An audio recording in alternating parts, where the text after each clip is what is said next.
Okay, and we are theoretically live. Oh, okay. Oh, okay, of course it's okay. It's like this o'clock. Well, hello everyone and welcome back to Fire Emblem 3 Hopes. I'm Rad, this is...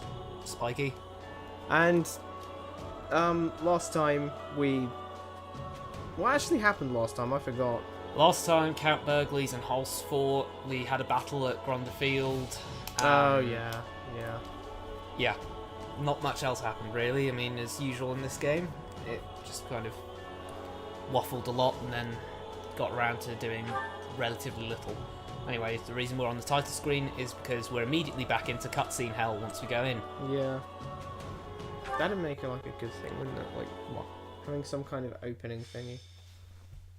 Golden What do you mean? Wildfire. I mean, like a What makes a catchphrase What, thing. you want an anime opening? No, not an anime opening. I mean, like, oh, never mind. Something's Though here. victory is within their grasp, news of an unexpected incursion from Elmira forces Claude and the Alliance army to retreat. Driven by revenge, Elmira invades with a far larger battalion led by none other than Prince Shahid. There's The only Alliance one hangs L on by that, a so I thread, don't know but why this Claude guy's has doing. another plan up his sleeve.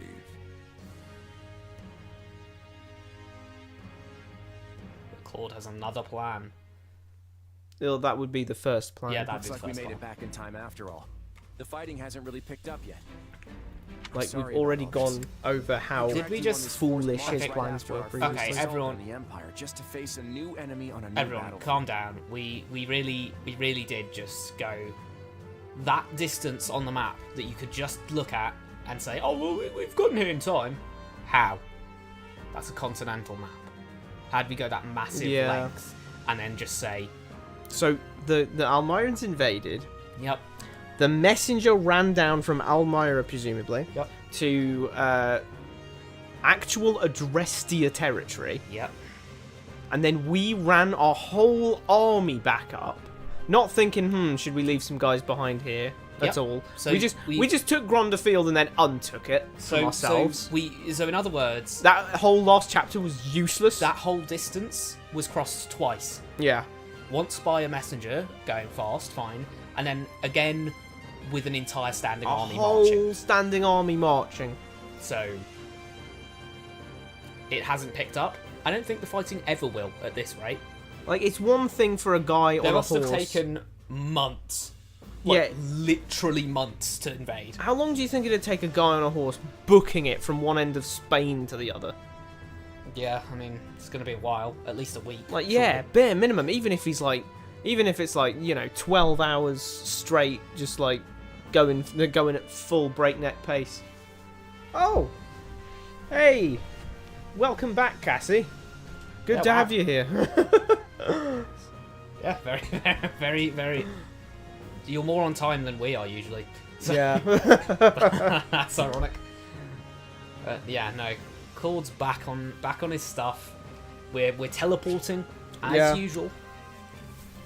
Going from going from one side of Fodlan to the other, and apparently the fighting hasn't started yet. As you do. I always thought Elmira might attack, but I never predicted they'd pull together an army. Why this not? big. That's Elmira. actually fair for once. Why?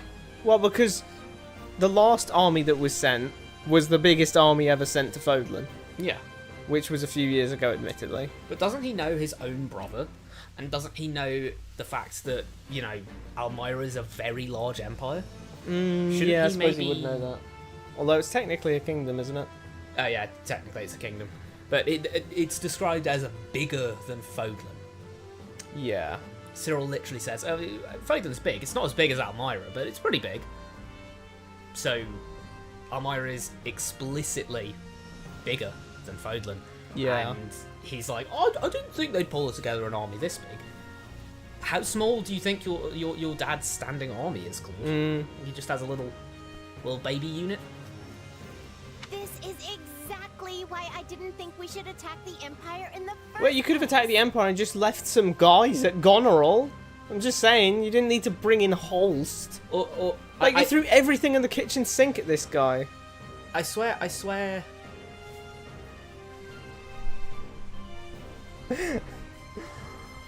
then Yeah, you're in the right you're place. in the right place. That is the name. That's the name of the That's channel. the name of the channel, Overanalyzing Game That Stories. is that's what we can bring to the table. That is what we can bring to the table.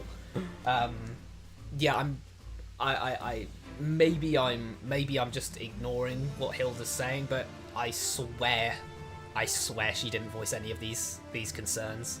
I seem to remember someone saying something like, "Oh, what if Almira attacks?" And then Yeah, like maybe. everyone else just brushing it. I think haven't done it in got, ages. It's fine. I got It'll be fine. indoctrinated into Claude's like group for a minute. I became one of Claude's groupies, and I was just like, shut up, Hilda, it'll be fine.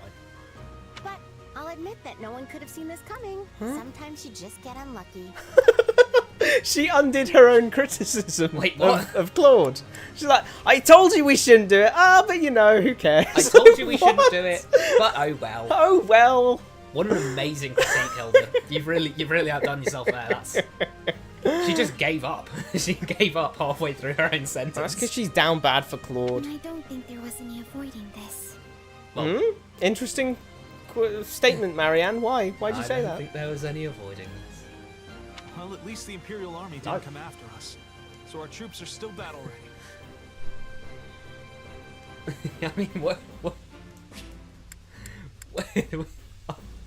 Our troop. Wait, I don't even understand what he means by that. At least the Imperial Army didn't come after us. So our troops are still battle Wait, ready. we attacked them though. We had a big fight. What do you mean? Well, they probably just went after they just saw all of us inexplicably leave.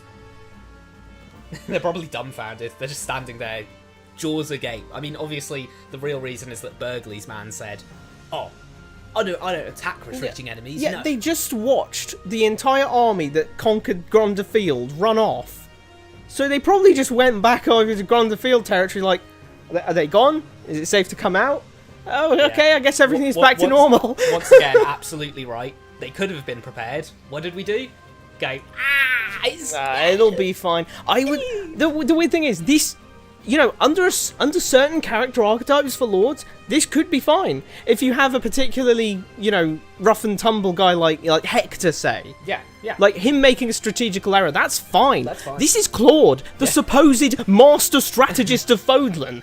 The master This is- strategist of Fodlan. This is supposedly one of the greatest military minds of his generation. And he he left his whole army he took his whole army that was defending a border And he so knows- that he could attack a field that he didn't even care that much about because he didn't bother to keep it. And he knows that his brother hates his guts and wants to take Fodlan. Yeah.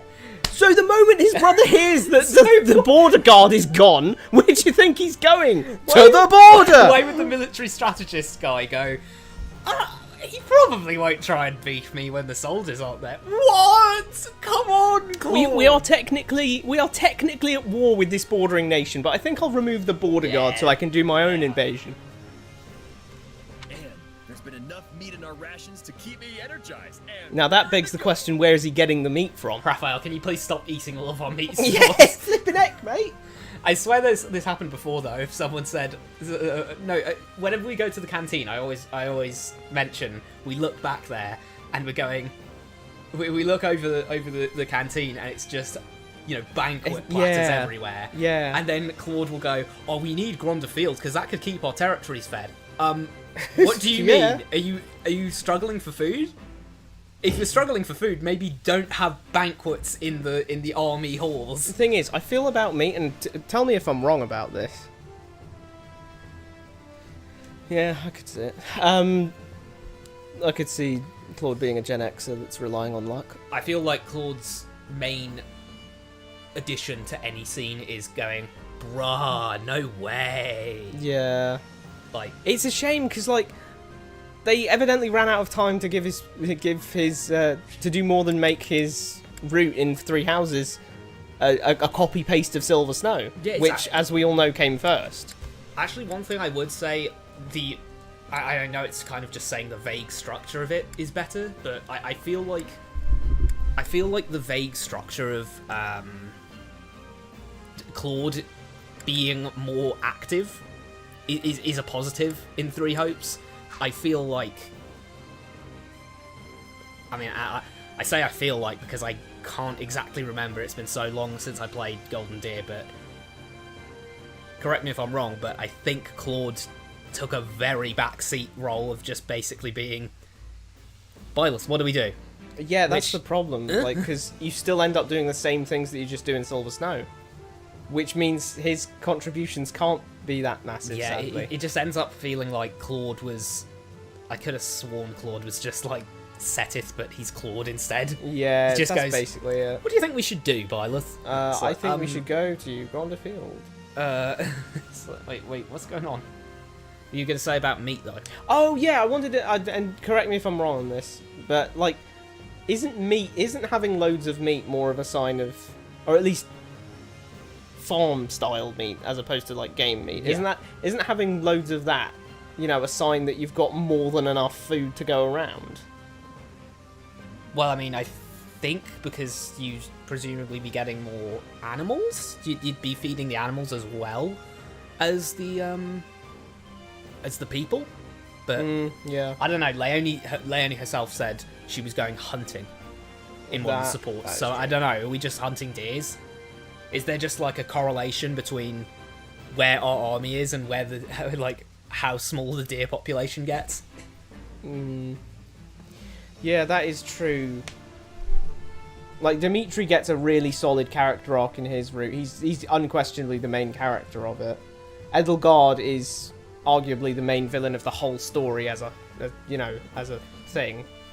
Well, one of the reasons you can say Claude feels so a nothing burger, and actually, well, kind of, I can kind of back that up with evidence. So I will just say Claude is so nothing burger. That it's because he doesn't have. There's a very obvious arc for Yeah. Edelgard, Dimitri. Both of them have a very obvious arc. Silver Snow less so because it's more about you, but you know. Dimitri gets killed off screen in that route. Yeah, that is yeah. kind of bad. That's really, really bad, honestly. Well, one of the reasons we can actually bring that up though as well is the fact that Dimitri and Claude don't really have anything to like. They don't have anything to go off. Like, they don't have a connection. Claude to... and Dimitri don't really have a relationship with each other. You know, they like that's kind of a problem because Dimitri and Edelgard have a very strong relationship. Yeah, they've got backstory together. They've got differing ideologies regarding crests. They're on two opposing sides of the invasion, and you know, Fargus is deeply connected to the church. They're sworn to protect the church in times of war. The Empire is actually actively attacking the church. And the worst part, I think, is definitely Claude and Edelgard. Claude is so unrelated to Edelgard. Oh, yeah. That the same cutscene plays in Silver Snow as in Golden Deer when you beat Edelgard. It's just you there. Like, I could only think in my brain that Claude was just in the corner of the room watching, like, dude, yeah, you get that it. was gnarly.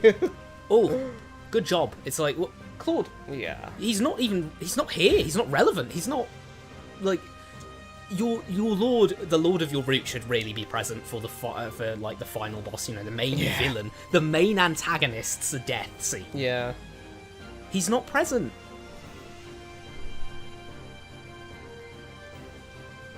Yeah, the funny thing is, I've heard a lot of people say this kind of thing well, Dimitri's, you know, he's blue, he's the member of the good kingdom that gets invaded. Yeah. Edelgard, you know, addressed you as Empire. red, the Red Empire that invades, and Claude is yellow because you know, in a lot of Fire Emblem games, you've got the good kingdom that being invaded by the Red Empire, and then they might go to, and then part of the story you go to a third party country. Yeah.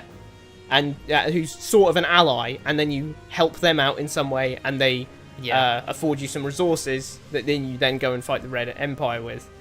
So, like with Benian in Path of Radiance, but instead of having a route that's based around that, he's just not connected to them, and then that's it. He's And then just you not fight connected Nemesis to them. at the end for no reason, like literally. Bro, no when reason. people say like, "Oh, this is perfect because he's the CEO of racism," I'm like, "What? What? Since when was that a theme in this story?" I mean, like, Yeah, I don't Claude, understand it. Claude does have the potential for I'm a child of two worlds. I don't know where I fit in. Yeah. kind of storyline, but they don't really take that anywhere. No. He's more focused around being a tactician, Yeah. arguably, and truth seeking, like looking for like, you know, he's got things in his room, Yeah, like, it's very oh, truth-seeky. hey, can I see what's in your diary, in your dad's diary, mate? Because I'd like to find out what's in there. It's one of those funny reasons why you can say like, the roots are effectively like they're kind of similar to Persona 3, 4, and 5. Think about it. Oh my god! You've got the Oh my truth seeking, God, no way. the primarily yellow one with truth seeking And lots of friendship. You've got insane. you've got the red one, which is focused around rebellion. Rebellion. And, you know, doing all that. Oh and then you've my got the God. blue one that's Which very is death themed themed and, you know, and- Memento Mori-esque. and flipping Dimitri. You know, a lot of people say he's got PTSD and depression. Yeah. And like, he's even wearing the same fit as Makoto. He's wearing the same haircut as Makoto. It's like that's Persona just 3. kind of weird, but there you go. That's something we've got to mention. But yeah, Claude definitely is. I would say one thing I would much rather is Claude getting some limelight, like in this game, not in this way, but the idea of having Claude actually take his role as a lord rather than being that guy who's with you would be much appreciated.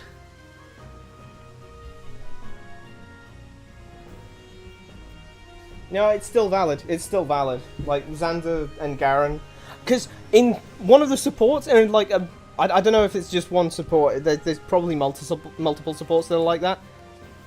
But I do remember that there's a support where I think it's maybe Leo is talking to Xander, or maybe it's Corrin, but it's regarding Xander going out and training, and Xander says to the person, he's like, "No, I was venting my frustration. Whenever I get into an argument with Dad, I'd go out and vent my frustration." And the thing was, this person was saying that he was going out basically every night. Yeah. So he had this really like tense, these really intense disagreements with his father. You know, sort of implying that, you know, he doesn't like all of the bad things that Garen's doing, and he's brash enough to, you know, make that known to his father, which I think is really crazy considering how much of a dictator Garen is. And then you got Story Xander going like, Xander. "Yeah, justice is an illusion, little prince." Like, what? You in your supports, you're rather heavily implied to have a very strong sense of justice. Yeah, and then you're going, You can't say bro, justice it ain't is an real." illusion. And yeah, we don't know anything about Claude's family. We don't know what his own... His brother had to be retconned in. Yeah, his brother... And let me tell you why.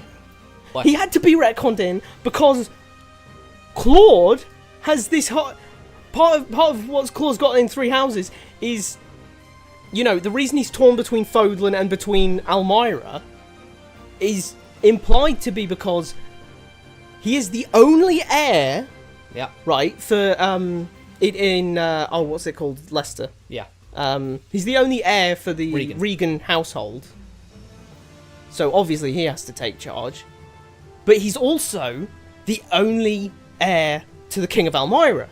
Yep. So that's why he's so torn. That's even why he goes back in some of the endings, because Leicester's in charge. In good hands as well. But if he had a brother, if he had an Almyran brother, who cares? He can go to Leicester. Yeah. He could just stay in Leicester and he could just live his life as a Regan. He wouldn't have to worry about being a child of two worlds. Yeah. He could just live here, and he knows that his brother can handle Almyra. That, you know, put it out of my mind now. And Xander's relationships with his siblings, with his, you know, his parents actually.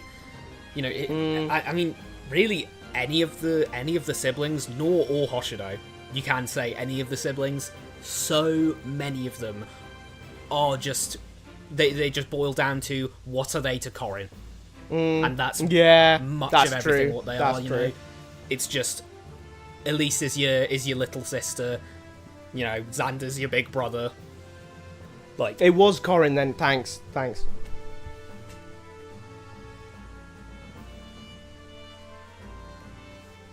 Oh, yeah, that's true, actually. How is that not ever mentioned?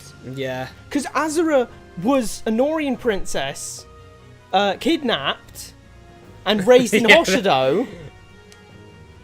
She is the Norian version of Corrin. They literally just go.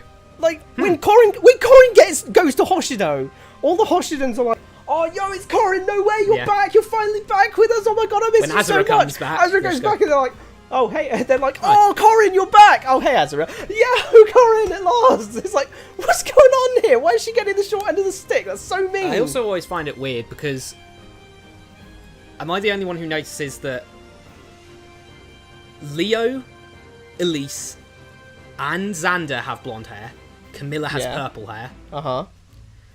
Garen's, he's greyed. White. He's like completely greyed, so we don't know. But it could have been blonde. Yeah. We know that the King of Hoshido had brown hair. Yeah. We know that. What was her name? Mikoto. Yeah. She had black hair. She had black hair. Their children have red. They have red, brown, and greyish hair. Oh yeah, Takumi. And yet somehow they are the ones who they are all related directly, and then somehow those guys they all had multiple. That is weird. weird. How is Xander, Elise, and Leo and Camilla half siblings, but then these guys who have completely different features, full siblings? Not even one of them has black hair somehow, despite the fact that their mother has black hair. That is kind of crazy. Like, Sakura barely looks like she's related to the rest of them. Because, like, how is Sakura? How do you get brown hair and black hair and combine that to make strawberry red hair? That's always confused me, but hey.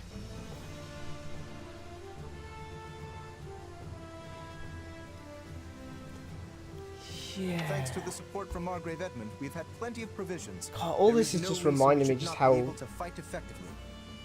Like, Azura really feels like just a plot device first and a character second. A character second is barely where she is. Yeah. Like, I don't even know what. Like, goddamn, her relationships with the characters are so like paper thin. She's just there to sing her song. Give you an orb which tells you that Garen's evil, which, all of the murders didn't give it away that Garen was evil. I mean, and take you to the invisible kingdom whose name you can't say or you'll turn into a bubble. The game Fates has some really bad cast bloat issues. Yeah, that's true. Especially because of the way the units are given to you. A lot of units, take Path of Radiance for example, a lot of units, they're drip fed throughout certain maps. You get sometimes you get a clump of them. You get Brom, like Kieran, Brom, Nephene, and Kieran. Yeah, Brom, Nephene, and Kieran. That really bolsters your army. You get Astrid and Gatrier. You get, you'll get certain ones. I mean, Shannon comes back a lot later. Yeah, by the time he comes back, if you've been training Rolf, he's obsoleted by Rolf. But if you haven't been using Rolf, then he's still pretty useless because Jill, Marcia, bow users that are decent. You're getting characters here, there, and all about, but there's only the dark dimension. There's a scant few. There's a scant few times in Fates where you aren't just getting the three of Elise and her retainers. Yeah. Leo and his that retainers. In Engage as well. Yeah. You get there's his Alfred, his Boucheron and Etier. His Saline and her two retainers. His Diamant and his two retainers. It's like it really damages too damn much. For one thing, it really damages the two retainers' identities. Oh yeah, because we can all go. How many times do they say in a? We can all look over and go, oh, it's that guy from the other Fire Emblems, because you remember which map they came. Yeah. They like joined in on, and they're not like overshadowed by some other. Like on a replay, you're thinking, oh, the. Say Marcia map is coming. If I say the Marcia map, you know what I'm talking about. I know what you're talking it's about. That one with the beach there and the pirates, and then you go round like that. Hey, person! Like, imagine good to have you here, mate. Oh, there's person. But imagine you have an older Fire Emblem, Imagine you have an older fighter, like take Percival or something. You get Percival, and instead of just getting Percival, you get like Percival and like 2 other goons. You get Percival, and then what were the 2 Axe brothers in that game called? Board and Cord or something. Yeah, Board and Cord. One of the whatever it is. They're with they come with Shanna and Dick. Is it? It's probably something Dick. like that. I don't know. But they come with the 2 Axe guys who come with those 2. Instead of that, you get those 2 then, and then the 2 Axe guys, and then you don't get the 2 Axe guys. You get Percival and those 2 like level 5 brigands. You get 2 level 5 like fighters.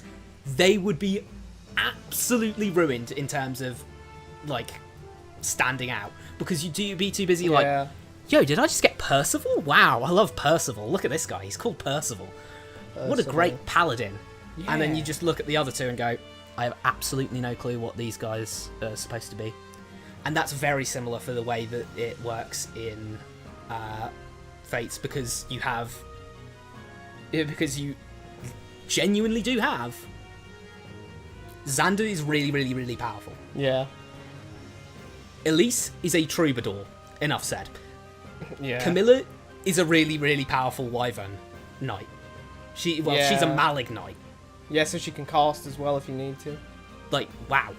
And another with Leo being a mounted magic unit. Yeah. They're all quite strong. They're all incredibly powerful. And then you get, maybe you do use some of the retainers. I mean, you're probably going to have to, considering that there's 8 of them, and you need someone to be in your army. But you might use 1 or 2 of them, but it's so important to be using specifically Xander, specifically Elise. They're so powerful. They're obviously going to come front and center. Yeah. It really does damage the... And they're the only ones who can use Dragon Veins. That's true. That's another thing, isn't it? It really forces you to use Royals because of the Dragon Veins mechanic. Like, the more Royals you have, the more likely you are to be able to do it at the right time. Yeah. And it doesn't sound like much of a bonus, but like when it's a toss up between 2 characters who are similar in nature, you're going to pick the one that's even slightly above the other one. Yeah. But yeah, that's definitely it's definitely giving units coming and going. It's a very delicate thing. 3 Houses is another one where you... Well, I mean, it front loads your cost, mainly. Yeah, 3 Houses is another one where you can actually take that. In 3 Houses, characters... The characters who are widely, ignored by the greater audience are the characters who don't have very clear set paths. Yeah. Ingrid is a big shoo-in because she's such an obvious Pegasus Knight. If you want a Pegasus Knight, you're effectively... You're going Ingrid. Take Ingrid, won't I? Because she's like... None of these guys are specifically speccing towards Pegasus Knight. Some of them can be good at it, but Ingrid is the only member of the cast who's actually like... She's an obvious shoo-in for Pegasus Knight. But, it's why you get mages. It's why you get mages, it's why you get characters that are immediately good, like Felix. You get those people getting recruited a lot because they're just very, very busted. Thanks to the support from Margrave Edmund, we've had plenty of provisions. God, it really does feel like Leicester's a land of plenty right now. I don't know how Margrave Edmund has all these provisions, because he's the trading guy, isn't he? Yeah, I guess he's the trading guy, so it's the art of the deal. Trade with Blaighford? Fargus? The funny thing is...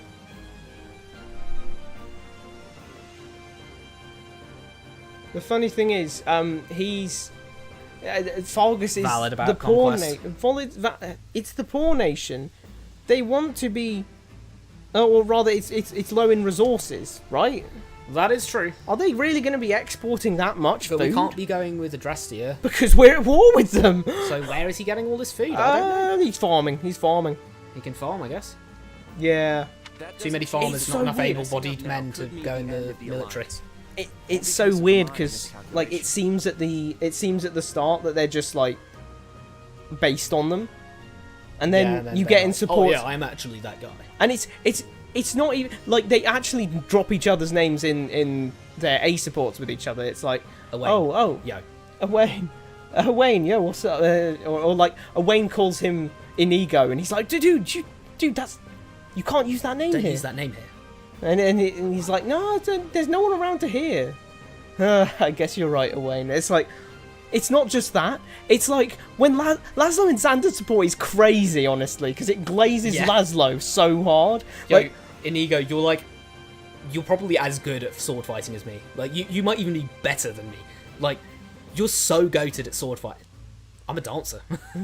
like, dude says, like, dude's like, you totally could have won that. And he's like, oh, well, I just, you know, not necessarily. Dude, it looked like you were toying with your enemy. Like, and then after that, he's like, okay, so in like the A support or something, he's like, okay, where are you actually from? Like, what's your actual history? Because you haven't told me anything. He's like, you really want to know my history? Because you're not gonna find my history looking around here. There aren't many footprints of mine in this world, and none of them are old.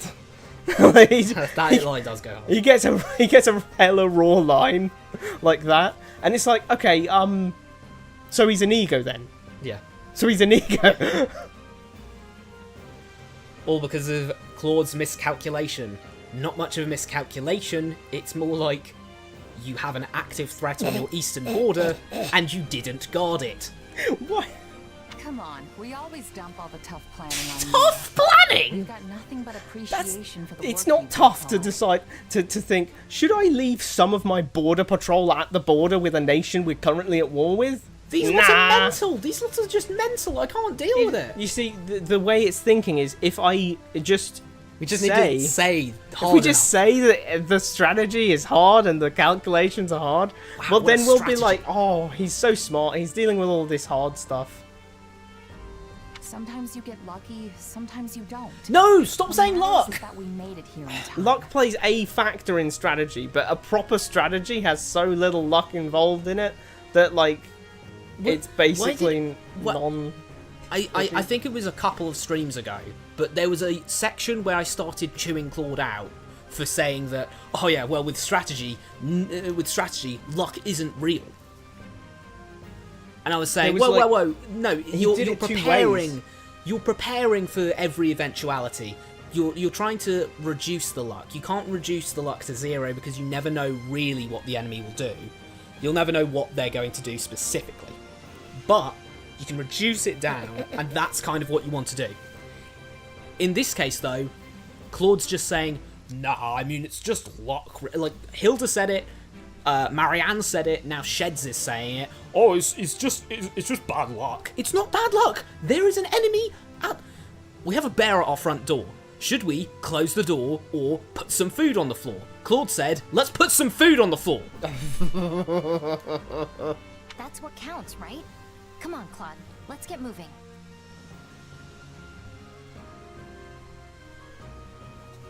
Something I think is really cool in that one is when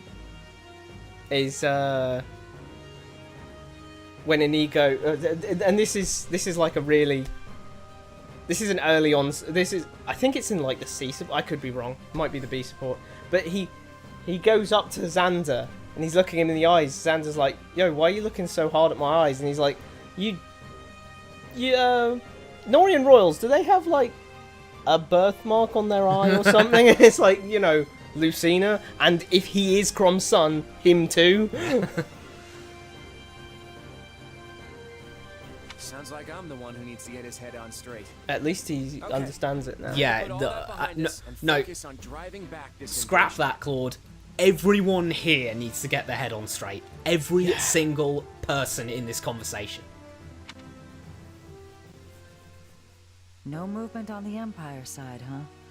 All this quiet only makes me more anxious. I mean, it's hardly quiet, but absolutely, we should be very, very worried. Like, if we send our entire army to Goneril, what if the Empire launches another invasion? Technically, at this point, would be a counter-invasion. We are just constantly going back and forth between... We're just constantly going back and forth and back and forth and back and forth and just... Claude's plan seems to be run to each border when it gets attacked and hope for the best. What? Come on, man. Let's actually... Can we buckle down and just, like, get some... And wait, Yeah. these guys haven't even mentioned Garreg Mach yet, and that's on the western border, and technically the that's- Empire could still attack us. Yeah. The Empire has Garreg Mach. Will they attack us? Maybe. Will Claude work that out? No.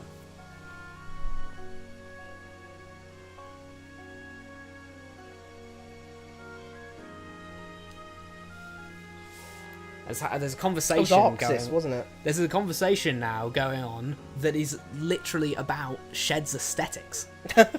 Now that's overanalyzing. No, I tell you what, it's at the point where I would much rather talk about Shed's aesthetics than deal with Claude going, oh, how will I break into this into this fortress? Oh, maybe we should go through the front door.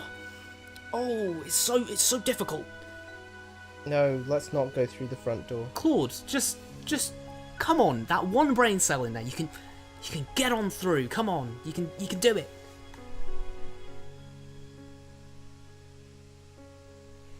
Perhaps what keeps them at bay is the fear of having to face the famed hero of Daphne. No offense, but she's not gonna let you hit, lol, bro. Like, I have no clue what. And yeah, that is actually the same haircut. Huh? That is the same haircut. Ah, Gordeau. He's voiced by Ian Sinclair. So he's the guy. What was his name? Burkett from Echoes. Burkett. Acting like he's in Shakespeare when he's in Amdram. That is the best way I've ever heard of putting that. That is the best way of putting that. I'm using that every other time. Acting like he's in Shakespeare when he's doing Amdram. Because it's such an over-the-top good performance for how mid the writing was. It was so weird. How many times did he... How many times did he go out and say... Did the sequence of, I'm going to go and fight Alm and defeat Alm once and for all. He goes out, and he gets his ass beat by Alm again. He comes back like, oh, why can't I beat him? Seriously, though, about increasingly this line, more intense. Can we just acknowledge that, like... It's weird to say, but she's not going to let you hit Lil Bro. I just have to restate that. Yeah, he's just glazing over. Why is she... Why, also, he's just who's like... this guy? Oh, you're so... That guy is, Erwin. How come it says Count Gloucester there? I swear he abdicated. Isn't Lawrence is Count Isn't Gloucester. Lawrence the current Count Gloucester? Yep, he's Count Gloucester. Shouldn't that say ex-Count Gloucester? Just say it's lying to us. This guy isn't Count Gloucester. He literally isn't Count Gloucester. Get a text box up and have me say Rad and you say Spiky. There you go. Boom. Perfect. Irvin, do my ears deceive me? Oh, maybe I'll throw my hands up and say she might let you hit, bro. Like, oh, it's working. The Riz. Hold on, that's some. The Celebrimbor Riz. I mean, I guess he's probably been lonely since Lawrence's mum. I mean, I actually don't know. We never hear of Lawrence's mum, so I don't know. Is Judith Lawrence's mum? Maybe. He does. And then Burkett gets to go back and increasingly and have a higher tier of angst than the last time it happened. Burkett acts like he's playing Hamlet. Yeah. I do not jest. Your being here is the only thing preventing me from surrendering to the Empire. That better actually be a joke. Seriously, mate. fella, calm down. This is now. That better be a joke. Spaghetti's coming out of the pocket. You're getting desperate. Clearly, it's getting a bit too forward now. Like, what are you doing? You're the only reason I haven't defected to our invading to the nation that's invading us. Girl, if you weren't so bad, I'd defect immediately. You know what I mean? I just. Flipping heck. And he's not even Count Gloucester, so he's not even saying this from a position of, oh, I'd defect Count Gloucester. Hold on a second. Does he have men under him? I don't know. Does he have some soldiers? Maybe. Because I'm like, he shouldn't have Gloucester's army. He isn't Count Gloucester anymore. That's Lawrence. He's literally just out here like... So is it just him as a singleton soldier? Hey, I would have retired to, like, the Ogma Mountains if it weren't for you being here. I mean, oof. You're just, It's like, calm down, Erwin. Like, we're at war. Steel yourself, lock in. Yeah. You can drop the traitorous villain act. I know you've done more for the Alliance than anyone Okay, I else. really didn't need to, what is going on? What? Wait, look at the back of his head. I thought he just had long hair. But no, he's just got a long head. That is the weirdest haircut. Sir, can I get it? Can I get half my head cut off and then the other half? Can I get the ready for execution on the left, but safe from it on the right? You give me far too much credit. All that has ever mattered to me is ensuring the well-being of the common folk in my territory, not the Now, Alliance funnily enough, itself. I can absolutely believe that line out of Lawrence's dad. I can't believe it out of Count Gloucester, funnily enough, in this game, and I can say that 100% because if this was a three houses, excuse me, if this was a three houses line and it was a three houses Count Gloucester saying this, I would believe it entirely. Isn't Count Gloucester the fella who specifically said, "Oh well, I ended up putting all of my common folk in danger for Claude's weird plan"? Whoopsie daisy. In other words, he didn't ensure the well-being of his populace. He was thinking about the Alliance as a whole. He was thinking about the Alliance as a whole. So we can unequivocally, absolutely prove that is a lie. That's just incorrect. What are you talking about? And that's what makes you a great lord in my book. Ah, she Or great rather, lord it zoned made me. you one, I suppose. Great lord. That's a class. Indeed, now I am but a humble retiree, ready to enjoy my decrepitude. Maybe now, people will actually leave Wait, me. You're still fighting, mate. Wait, so he was being genuine of like he's retired, so he doesn't have any soldiers under him. He was just saying So he is a singleton soldier. He was genuinely saying, "Oh, I mean, if you weren't here, I wouldn't do anything." What? I agree to an extent.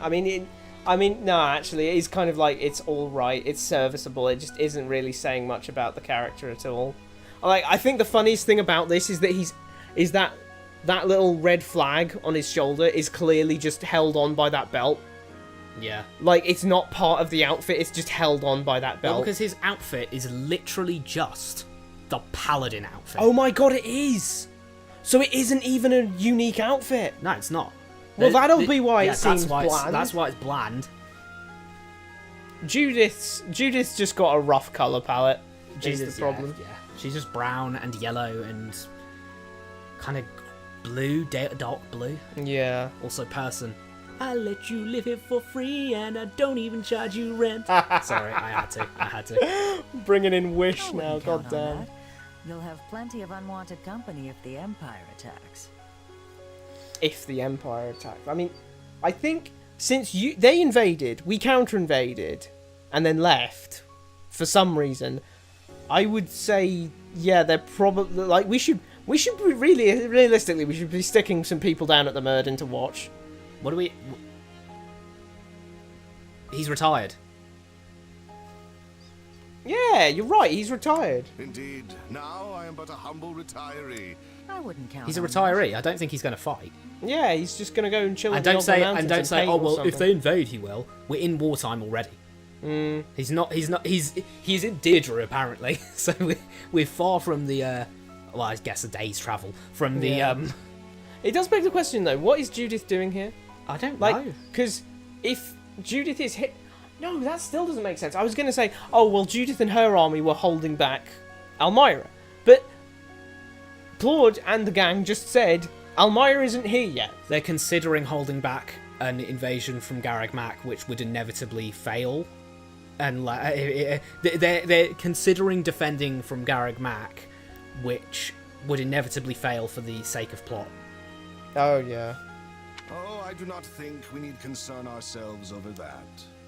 If the Empire had any intention of continuing their war with the Alliance, they would have struck already. Random. I mean, What if they're just preparing? yeah, random. Like, what if things they're as just aside. preparing? Like, I'm just saying. What if they're just preparing?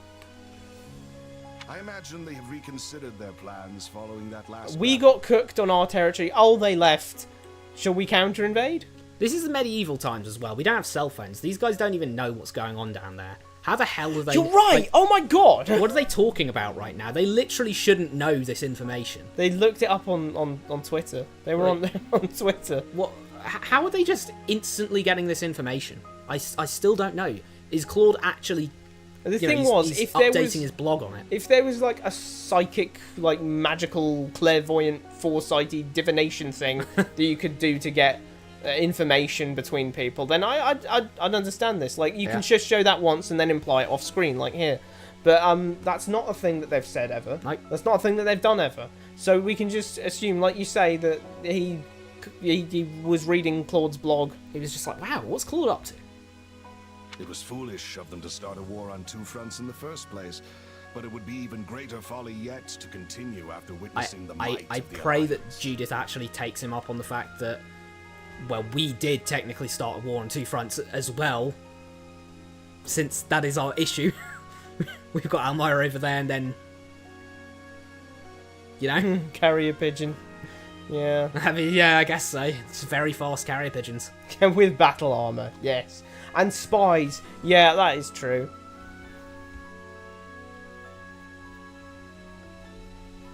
Yeah, I mean, well, spies are good and all, but we still need the time. We still have the time problem. The travelling time for the spies to Like, get their information those have got to be across. some fast carrier pigeons, you know, like those some roided up carrier pigeons that are just zooming off. Because I will reiterate, this is supposed to be a continent. Yeah, Fodlan is 2/3 the size of Europe. I don't understand how 2/3 the size of Europe. How is it so small? You know, like if 2/3 the size of Europe, the Alliance is dwarfing most European countries. Yeah. So you got to think, if you can't get from one side of Spain to the other in more than a few days, you are no way doing that with the Alliance. I mean, it takes like ages to get it. It takes like a full day's worth of travel in a car to get from like London to what, like Manchester. Yeah, Birmingham, something like that. Go up the M1, and that's going like, you know, you're going 70 down that. Yeah. And then boom, you're just not womp womp. You know, it's taking that long. Those carrier pigeons better be quick. Those spies are out here with their carrier pigeons. They're just like, all right. Actually, yeah, if they're sending information on the regular, if they're like sending a carrier pigeon every day, You just go into one of these spies' rooms. There's just loads of pigeons. They've just got pigeons everywhere. It's like Assassin's Creed, you know. You go up to one of those like pigeon coops, basically. The weird pigeon towers. Hold on. Are you saying the reason you volunteered to defend the Great Bridge is because you figured it wouldn't be attacked? What? So he's volunteered to defend the Great Bridge of Murden. He's volunteered to defend the But Great he hasn't Bridge got of any Murden. men anymore. He's not On his own? He retired! He doesn't have a force of his own! He's gonna go down there solo and say, no, you can't come in. You can't come in! Last time we tried that, they just walked in because Yeah. you immediately said, no, I surrender. Now there is a thought. What? Yeah, defending the Great Bridge of Murden would be pretty chill. Humble retiree, my foot. You're just as Yeah, well, shrewd he as gave up all of his political power to his son already. Why is it shrewd for him to go back into... If he's a retiree...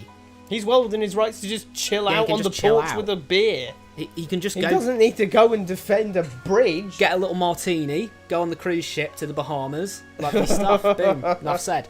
But instead, what's he doing? He's apparently, his idea of the Bahamas is apparently sitting in the Murden and hoping no one comes to attack him. You honor me, Lady. He's back on this.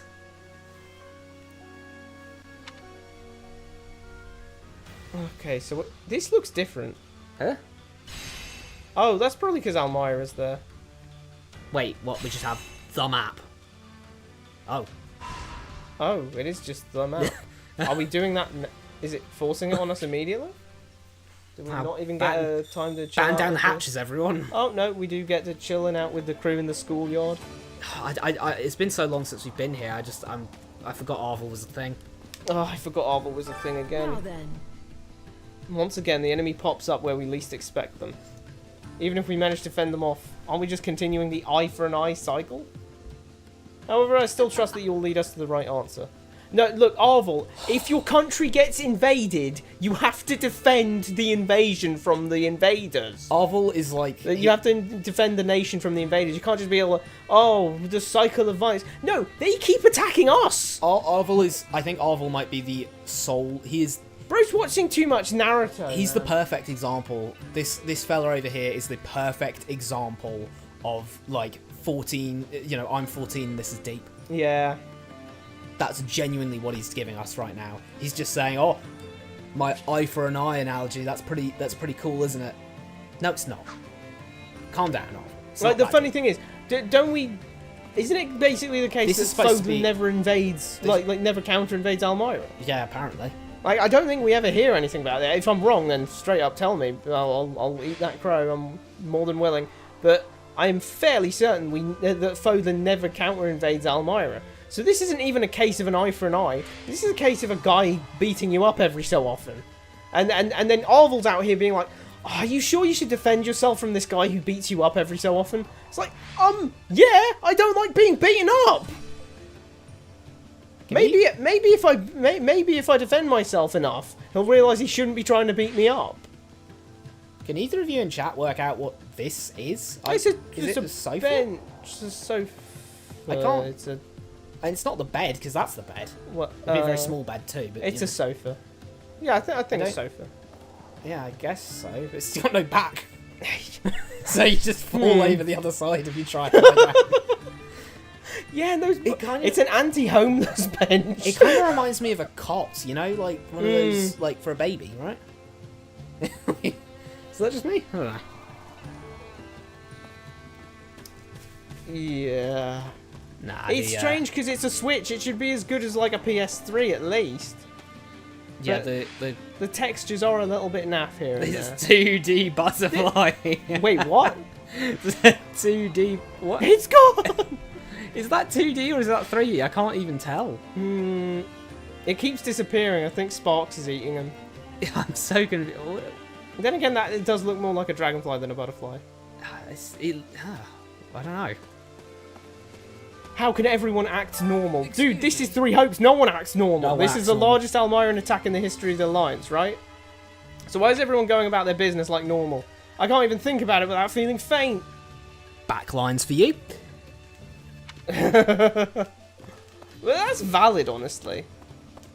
It's valid, but, you know, I mean, stiff upper lip is... what?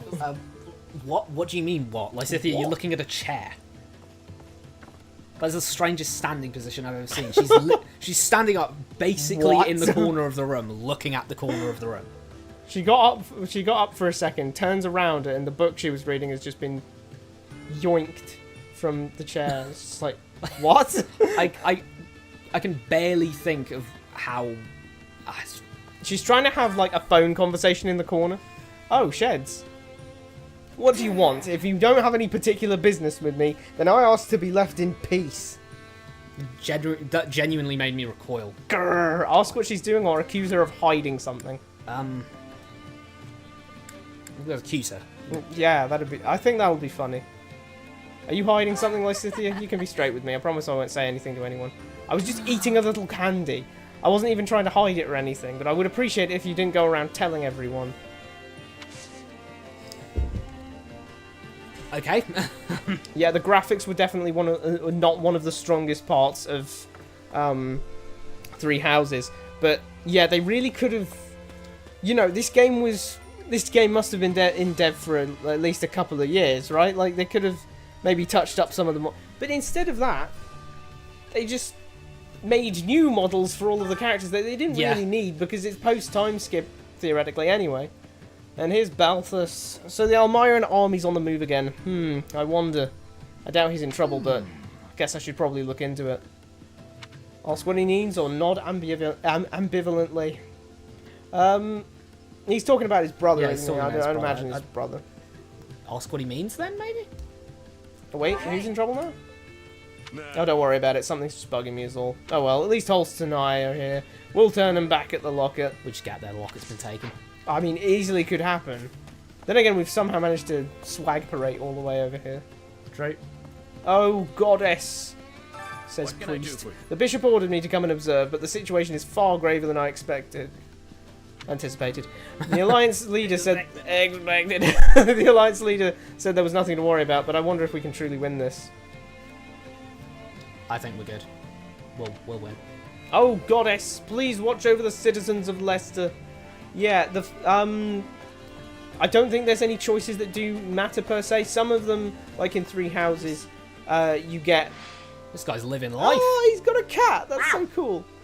Sometimes, if you've got a conversation with someone and you press the right thing, you get extra support points. But, no, there's nothing really like that. Yeah, the choices are generally just... I mean, at this point, I don't know. I just feel like whichever one pickles my tickle. What? But if we're talking like in story cutscenes, generally it doesn't give you any points for that. It's just giving you an opportunity to phrase it a different way.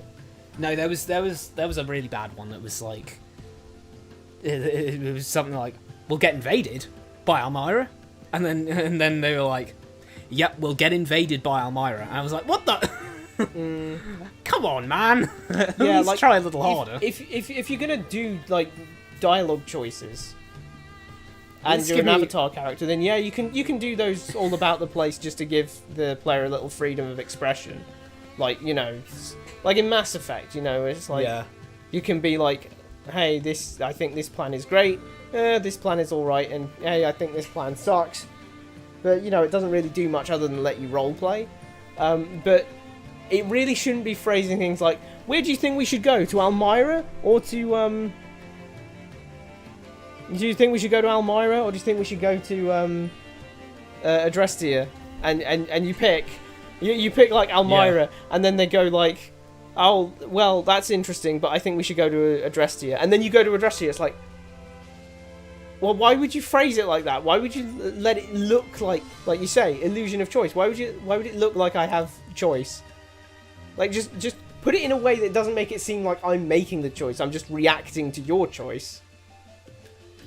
If you're going to not give me a choice. Because if it looks like I'm being given a choice, then I expect to be given a choice. But if it isn't if it isn't clearly that I'm the one choosing, then it's fine, you know? It's like, you know, if Claude comes in and says, I've decided we're going to Adrestia, and then you express, you say, oh, I think this is a great idea, or oh, I think this is a terrible idea. Well, that's better than if he acts like he's asking you where you should go. Definitely. The 100 line. Let me look that up. I've not heard of that.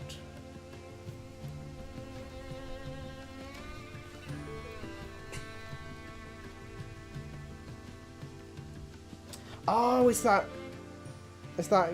game from Team Danganronpa. Huh. Is that even what they're called? Team Danganronpa. Team Danganronpa, yeah. Both the Empire and the Alliance have suffered from battling each other. I wonder if we can't strike some sort of compromise soon. Though I imagine people will invoke their fallen comrades as an excuse to continue fighting anyway. Don't know why I said comrades. Comrades, I know. Yeah, the art style's definitely the same. It's that strategy game, isn't it? But what do you think as a mercenary? Wouldn't you agree this isn't the time to take such a narrow view?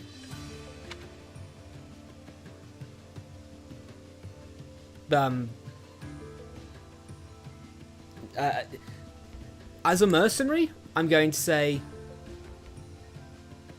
employers At various are employers. points within the game, the player makes decisions which branch the story, with the game containing 100 endings. That reminds me of that other one. What other one? That Aegis Rim. Oh, Sentinel. 13 Sentinels. Yeah, that Aegis one. Rim? That one. That's by the guys who did. By the guys who did Unicorn Overlord? Overlord, yeah. Wait, really? Like they're not all just like Shadow the Hedgehog fights Eggman. Shadow the Hedgehog fights Eggman. No. But Omega is here, and they lead, and then they do a robot uprising. Like they're all like original endings. That's absolutely insane if that's the case. Yeah, I don't know. Like, of all things, Real. Of all things, like people complained, and this was insane to me. People complained about female Byleth outfit for being, like, impractical. We've got a mercenary here, like, literally just voluntarily giving up depth perception. And she has most of her chest out. Yeah, if an arrow hits there, you're just dead. Like, Like, you're just for real dead. Why? Like, Why? when that come out then? I'm going to disagree because as a mercenary, 2025. someone who pays me is someone who pays me. I've got no, you know. It was nominated for No the beef. awards. Rough year to be nominated for the awards, eh? You know, 2025. You know, the year that the year that Claire Obscure just swept like most of them.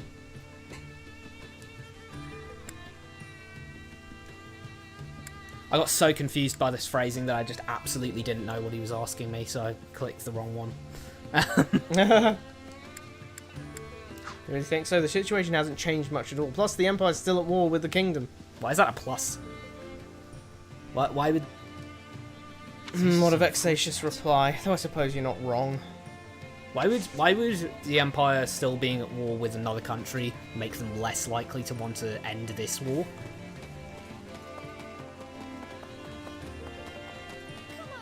No, we don't have to find... Oh, we don't have to find her because she's Almyra? Oh, what? We That's don't why have you just called Anna Almyra. Whoops. We don't have to find Anna because Oh, yeah, give we're me just some- fighting Almyra in this chapter. Give me a pomegranate, a bean, and a carrot. Is that the one? I want a pomegranate, a bean, and a carrot. Pomegranate. Is Leonie? Here's Leonie. She likes tomatoes. Yep, she's a Dagden spy for sure. That's a weird joke, but the reason for that joke is that we found out over here that Tomatoes come from Dagda. We then found out that yeah, vegetable a from rare Dagda. vegetable from Dagda. So And she likes everything literally every dish that without had fail. tomatoes in it. Every dish without fail that has a tomato in it, Leonie likes. I don't know what they're implying with that, but I think it means she might be... Unless it flops really hard, although I can't see it flopping, considering they've been cooking on that game for like over a decade. Yeah, God, I mean, yeah. when did GTA 5 come out? Like, I know I they think it's probably... 2013. I know they probably didn't like go straight on from there. I'm pretty sure it's 2013. Like, because they had RDR2. GTA... Might be 2012. Finally got to stand with the captain on the same battlefield, but now we're just as far apart as we've ever been. I wonder when I'll see him next, and will we be on opposing sides then too? Give a non-committal answer. We'll remind her what's at stake. 2011! 2011! That's... wow. That's insane. That's whoa everyone, that's 15 years ago. Dude! Let that sink in. If you put look, okay, if you played GTA 5 as a little nipper of 5 years old on release, You'd be 20. you're now an adult. Wow. Total What? adult. And the weird thing is, I don't know why you'd play. I don't know why you'd give GTA 5 to a 5-year-old. Yeah. So anyone who played it on release is definitely an adult now. Yeah. Wow. Like, there is no way they're not. Damn. Crazy.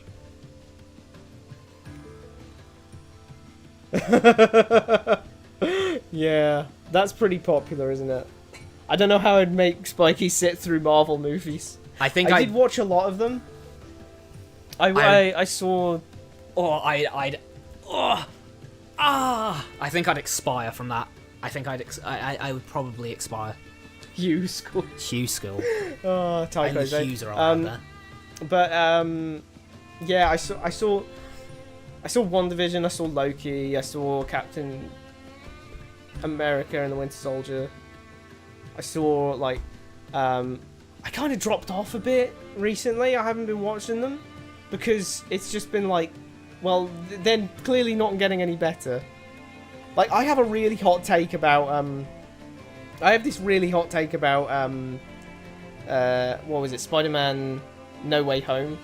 Everyone loved that, but I felt like it was just, I felt like for the most part the reason that everyone loved it Was it because it had Andrew Garfield and Tobey Maguire in it, and it was bringing back their Spider-Man and finishing off their stories and giving them, fix-it-fic-esque endings of like, Andrew Garfield gets to save MJ. Oh yeah. Oh my god, they never used the time machine again. Which, I mean, I guess they kind of implied that it's different timelines. Is that in Marvel? Yeah, like Endgame, they use a time machine to go back before. Spoiler alert for a decades-old movie. They use a time machine to go back before Thanos snapped, so they could get the stones from there because he snapped away the stones as well, and then use that to unsnap people from being snapped. Yeah. But, that's still a time machine. They built a time machine to do that. And, yeah, they find out that it's kind of like a different timelines thing. But even that's a plot hole with the entire Loki series, where there's only one timeline, because any timeline that branches out, these guys in the time police go and destroy that timeline, so that only one timeline exists. But it's like, how did they go back to another timeline?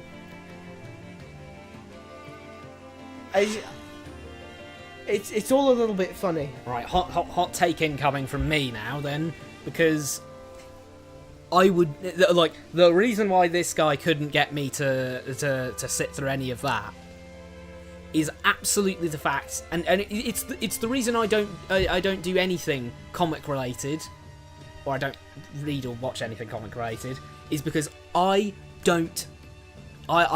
cannot fathom making a canon, a continuity, where you have like 100 different writers who don't know what anyone else is doing, trying to write something, because that doesn't make any sense. Like, you have to write something consistent. You really, really, really have to, try hard to keep internal consistency going. Yeah. Since in real life, we don't have to worry about accidentally breaking the laws of reality. But if I write that the laws of reality are exactly as they are in real life, and then the next page I start levitating, that's an issue. And there's so many things in Marvel of like, you can resurrect people and time travel and time machines and this, that, and the other, and all of that stuff all piled in together. And it gets worse when you get to the fact that there are, some characters who, where you have all these time parallel universes and all that. Yeah. And then there's some characters that they don't have any parallel universe versions or anything. And they still get beaten up in multiple comics. Yeah, like the Living Tribunal or something. And I always just, it's DC, but I always think, does Darkseid just go like, oh, okay, come on, let's have a little scrap. Oh, sorry, wait. I've got a meeting. I've got a meeting with I've got a schedule from flipping Superman from Zack Snyder films. I've actually got a meeting with him, so I'm gonna have to call this short. Let's just kind of wrap this up, and then I can get going over there. What's going on? I don't you need to have a strong backbone of canon, but how do you do that when, and certainly, you can't even really, there's so much random conflicting canon now that even if you were dead ass trying really, really, really hard to do it, you still couldn't, because there's already conflicting stuff. You have to be like, either this or that. It's like, well, I mean, it's what you get when you get like 80 years of various writers writing generally similar characters or character design elements or this, that, or the other. I'll use that phrase now because it's come up, but I always say, and this is a weird phrase, but a character is only its character. Yep. In regards to how, you get all these different versions of Spider-Man or, Wolverine or whatever. But the problem is that it's kind of ship of Theseus-y in a way. You have the, where do we draw the line? Some of them lack the major design elements. Some of them lack the powers. Yeah. Some of them lack the name. where is the, you know... Some of them lack relationships with other characters. Which one's a real one and which one's not Yeah. a real one? Because if there's a Spider-Man who's called, like, John Daniels... Ben Riley, sure, whatever. That is a Spider-Man, right? Because they're called Spider-Man. But then, if you get that Spider-Man, and then you take another Spider-Man, like... I don't know, there's like a Spider-Man or whatever. What is so interesting in the ceiling? We see what's on the ceiling? No, we can't see what's on the It's ceiling. just looking at the wall. But if you get like a man spider or what else, you know, it's... If you get all of that stuff going on, then, you know, it can't be the design because this guy's a Spider-Man. It can't be the name because this guy's a Spider-Man. Sometimes there's Peter Parkers who are still considered, like, Spider-Men, despite the fact that they're never called Spider-Man or have the suit or anything, but they're Peter Parker. So it just completely baffles me in terms of that, of when people say, oh, here's this character. And I just think, what character? Because you have general design elements, or maybe the name, or maybe the powers, and none of that's taking into account the actual character arc they're going on, because it's always changing, it's always different. Some of them go on this character arc, some of them go on that character arc, but at the end of the day, that can't be the same character if it's different, if the story surrounding them is different, if their character is different. Leonie can be the same character as the last scene because she has the same character traits and she has the same this, that, and the other, you know. She looks the same, she acts the same, etc. Which is why you say that characters that are inconsistent are barely characters. Yeah. If you can't have that consistent gel, what's going on?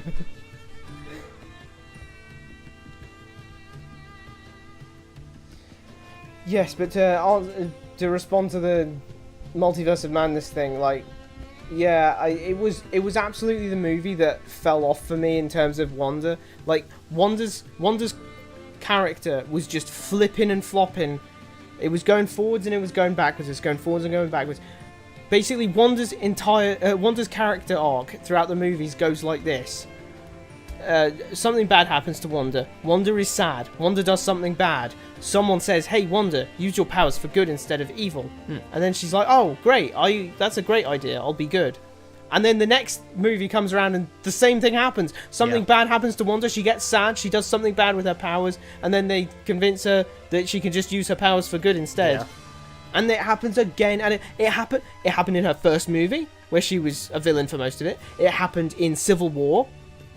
It happened in her show, WandaVision. And it even happened in Multiverse of Madness, except for the you should be good, in a way. Like, because she just, like, unalives herself at the end instead. That's it. That was the thing. It was just like, dude, grow as a character and then stay grown. Like, for God's sake. Like, if you get character development, you should get character regression as well. Just stay developed, please. Yeah. Don't run back on the lessons you learned earlier. And yeah, I read like one comic, and it literally, I think that scarred me. That scarred me. You know, like flatline. I got scarred from that. It was terrifying. There was like what, an A4 page worth of actual text in the entire thing. They barely said anything. The character literally did in like the first 5 pages, I think, with a smile on her face, throw a bunch of random bystanders into what she herself considered was a fate worse than death, and then that was never brought up, never extrapolated on. It wasn't even done as a joke. It was done as like that was a dead ass thing. And then they just kind of forgot that happened. I was just like, oh. Oh, and person, I don't think you were there for it when we said it last time. So let me explain one of the core tenets of OGS is that you don't need to justify liking anything in particular. You don't have to justify anything, because liking something is purely subjective. It's purely up to you. it really doesn't matter to us either way if you like or dislike something, because that's well within your right to. Yep. What we resist is people making truth claims of this is good. Yeah. And then not backing it up with evidence, or just saying, "Oh, well, it's my opinion," though. When you provide evidence that no, hold on a second, it's got this plot hole here, it's got that poor character there. It's like, oh, well, it's my opinion. No. You've made the claim that it is good. Yeah. If you say, oh, I just like this thing, then yeah, sure, whatever. Trying to unlink the I like this versus the actual quality of something versus your personal enjoyment. I'm not going to come after anyone for liking something that isn't the best. If you like this game, which I think is... Oh, no, hold on a second. I just added I think in there. I don't think... If you like this game story, which is horribly written, more power to you. Like, just don't say it is. Don't say things that aren't well written as Shakespeare. Yeah. You know. Like. Yeah, you know. Oh yeah. Just thought I'd throw that out there in case there was any. We threw out the motto or something. I don't know. Throw out one of those core tenets of OGS. Boom, put that on a shirt or something. I don't know. That whole thing. Yeah, put it on a shirt. Put that whole thing on a shirt. It's an essay. Anyway, reminder what's at stake. This isn't the time for that stuff. Nearly all of Almyra is breathing down the necks as we speak. Leonie was daydreaming more than we were waffling there. It's too orange.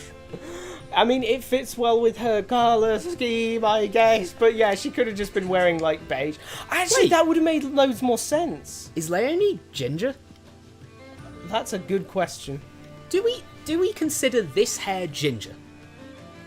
Now that's a philosophical debate. But I don't think we're qualified for that. Got it. Yeah, you're right. Sorry, I'll try and focus. She's trying to get us with that. Anyway, the battle against Almyra is our top priority. Let's both give it all we've got. This is the part where we just read out the lines. If you want to see us attempt to actually voice act, that's when you go over to Sunday streams of Tyrion Cuthbert between the hours of 1 to 5 GMT on Sundays. Mm-hmm. That's where we're doing Tyrion Cuthbert, Attorney of the Arcane. Yep. And because there's no voice dialogue, we voice the dialogue ourselves in order that you don't have to watch it. You can just like listen to it as a podcast. Yeah, and be like, wow. Wasn't that plug sick though? That plug was. I think that's the first time I failed to point out a plug. And I don't know what. Every other time I've gone, ooh, now it's a plug. But that one I just flew over my head. I mean, it makes sense for her to say, "Oh, yeah. What about poor Geralt?" Sorry, what? It's sad that Geralt is basically her entire character in this game. Yeah. Like, she did have, like, yeah, that was a big part of her in Three Houses, but she had, other things like the whole duty aspect of, oh, my village paid for me to come to Garreg Mach. I really have to. Pay that back. I need to become a good mercenary, a well-paid mercenary, to pay back what I owe to my village. I mean, you'd think that Leonie would actually try to, I don't know... What, flip? Well, all I mean is... Supposedly Sheds is supposed to be, like... I said supposedly supposed to be. What? Supposedly supposed to be? Isn't Sheds supposed to have a big, I need to kill Geralt thing going on? But then... Yeah. That would... They should honestly have way more friction than they do. They just don't. Yeah, they literally just don't. Nothing to report. Really? Huh. Is that one of those, like, eye things? Eye things? You know how we see different colours weirdly. Oh, you mean like how jeans are like some jeans are indigo and some white? Yeah, and then that makes it look blue. Some red hair with some orange. Are we getting a science lesson here? That's quite interesting, honestly. That is, yeah. Wow. Really makes you think. Really does make you think. Anyway. Now time to find out. Greetings, Commander. Nothing to report. I am a commander. Though if you think Fodlan's Locket is if you think of Fodlan's Locket as the gate into Leicester, then there's quite a bit to report. I'm prepared to go to the front lines if I have to. I swear on my duty as a gatekeeper, no one will get past me. You know? 64. Yeah. Okay, yeah, that's pretty old. 64? Yeah, 1964. Gilligan's Island. I just felt like checking it out. There you go. You're initially supposed to defend the Great Bridge of Merdin. Then our employer told us to fight Almira instead. I really liked Star Trek the original series. the employer. Yes. Our employer told us to. Huh. Does I know it's going to be weird, but 66. I know it's going to be weird, but it's going to be weird to say out loud, but is that hair? Yeah, because they're human on the top and they're fish on the bottom. But like, it doesn't, you know, in the water it moves weirdly. What do you mean it moves weirdly? Well, it's not like, you know, a narwhal's hair or anything. Okay, look, here's the thing. They use product in their hair underwater so that it doesn't fly all over the place. That's my headcanon. Never forget that mermaids were largely just like manatees. What is it, manatees or something? They just see like manatees or dugongs and just went, hold on. Is that dugong real? What? Isn't Dugong a Pokemon? Dugong? Dugong? Yeah, Dugong or something like that. I'm probably... Oh no, wrong. Dugong is! But Okay. it's spelled D-E-W. Yeah, Dugong. like water. Like the morning dew. What's happening? What's happening? We're in the story, absolutely... we're going to fight Almira because they're invading. And if you were talking about the mermaid thing, we were waffling. we were waffling, that's what's happening. You want to know who our employer is? It's Erwin. Head of House Gloucester. God. No, he's not. He's not. No, he's not. He retired. The literal last scene. He said he retired. You can't. We can't get through a single. We can't get. It's killing Rad. It's killing Rad. You can't say one thing in the previous scene and. Oh my god! But he actually straight up said he is Erwin. Like he is our. You want to know who our employer is? It's Erwin. Erwin shouldn't be doing this in the first place. Hear me out though, person. Dugong, like Dugong, is actually like a manatee-like creature. I swear. I swear that's a real creature, a real life creature. What? Dugong. Dugong. Dugong. It looks like a manatee, did you say? Yeah. What the hell? It does. Yeah. It's so fat.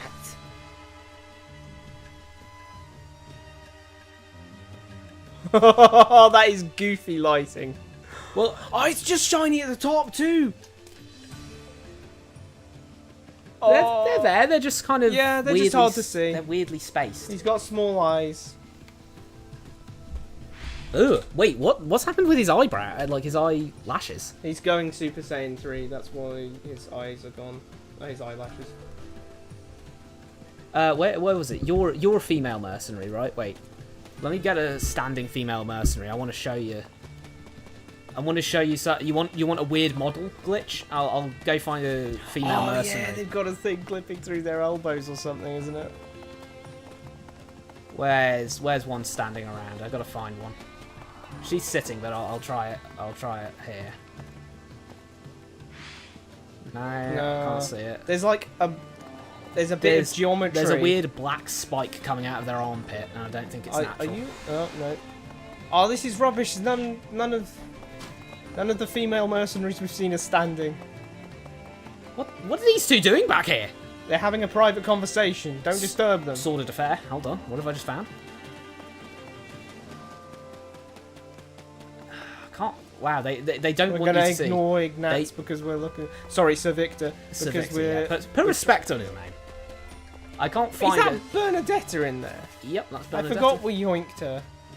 Kidnapped her, effectively.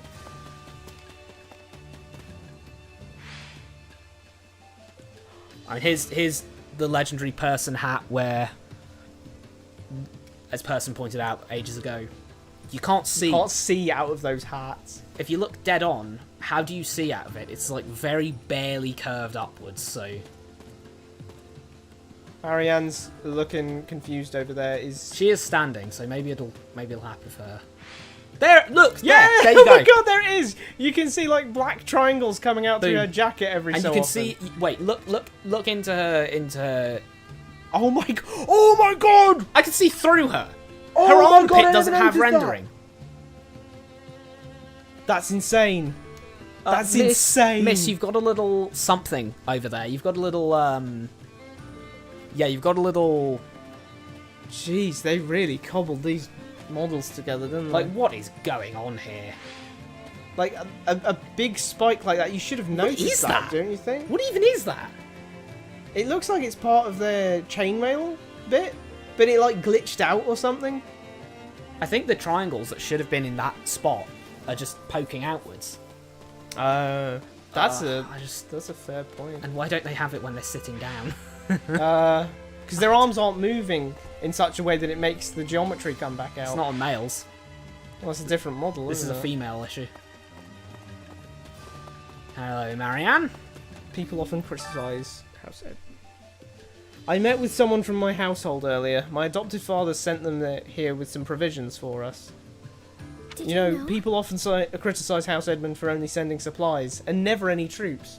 Oh, that's fine. They were given a pardon. They weren't given a pardon. They were legally not allowed to send Oh troops. yeah, they're legally not allowed to send troops. So I'm not sure why they're being criticised. Earlier for it. scene, Marianne said specifically, they're legally not allowed. They are actually, they're not just exempt from it, they have to not do it. So they can't do it.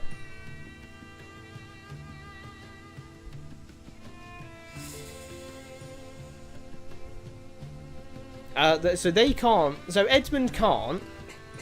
Yeah. What is it? Goneril that's exempt because of. Goneril, Oh, no, Goneril isn't Goneril exempt. can do it. Goneril can't. What's the one that's exempt? Lysithea lied that.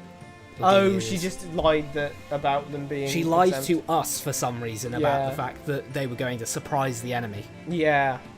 Which Thanks, is like, Lysithea. but we could just surprise the enemy.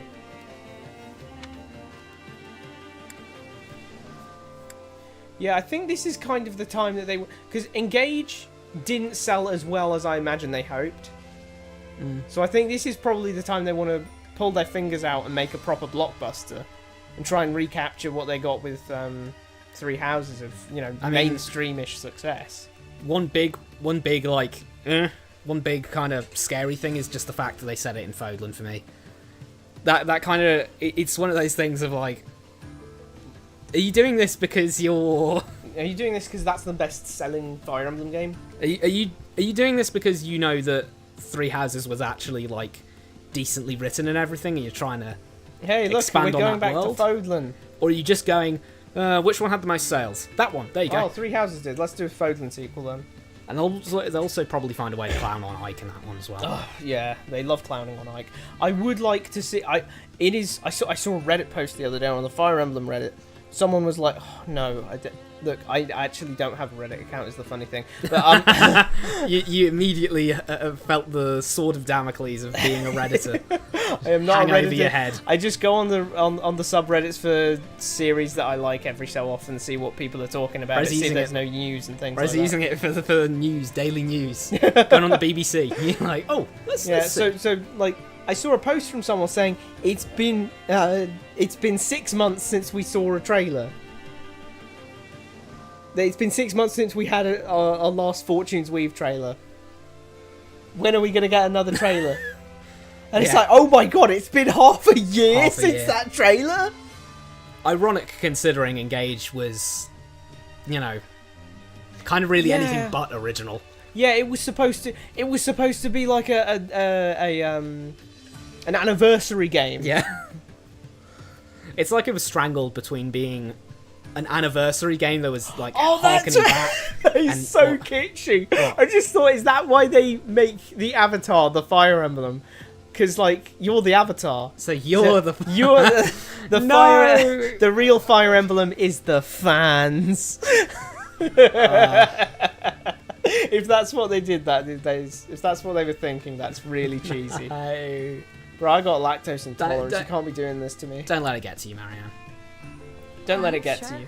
You're here fighting on the front lines, after all. Can we stop saying fighting on the front lines? It reminds me of that time in Pokemon Legends ZA where Az says, "Oh, they took my Floette and put her on the front lines." To the front lines, where she lost her life. World War One. Like, what?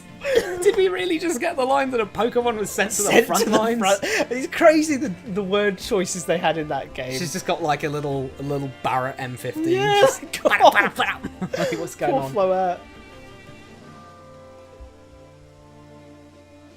I'm not Just sure. being here isn't enough, though. I have to actually be useful too. Do you think everyone knows how useful everyone's being? It's only the few people that stand out. Yeah, it's fine. You're fine. Just being here is fine. Yeah, you're here. That's all that matters, really. Yeah. Like, how is that guy? How is he making two sounds? Are you hearing that? He's doing that with his bare flipping hands! One, that's crazy. Two, though. Am I the only one hearing? It's like he does one, and then there are two sound files playing at the same time. Yeah, I'm hearing that too. All those sparks flying, and they're not wearing gloves of any sort. Also, you might be doing it a little... I actually don't know what proper whetstoning technique is, but I don't know.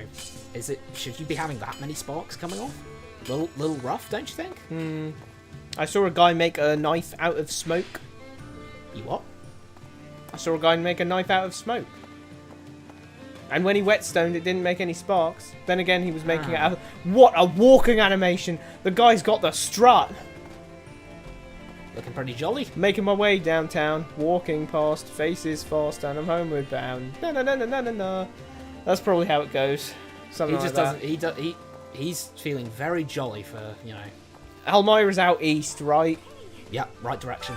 Almyra is that region way to the east, right? Yes. Ask why she sounds unsure, or test her knowledge. Wait, what does Shed supposedly know that she could test her knowledge on? Well, let's find out. That's got to be the funnier one. Oh, so you know about it, huh? Go on then, tell me something about Almyra. This camera's being really weird because it just zooms in.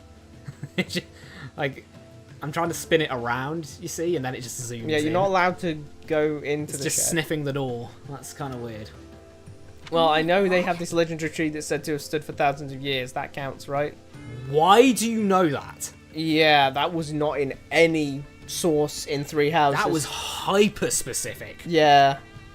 If Sorry, that's what? real, that should have been in Three Houses. a bit I'm just close. saying.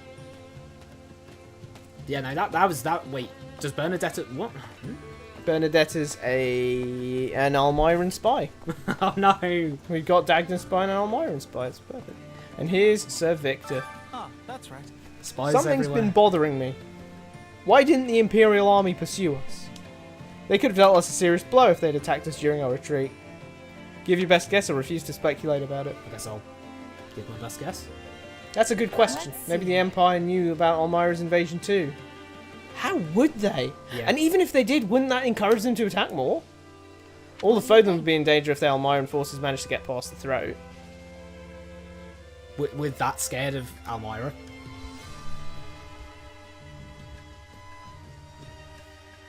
Junior thing. I mean, honestly, when it comes out, we're probably going to like react to it. Yeah, probably.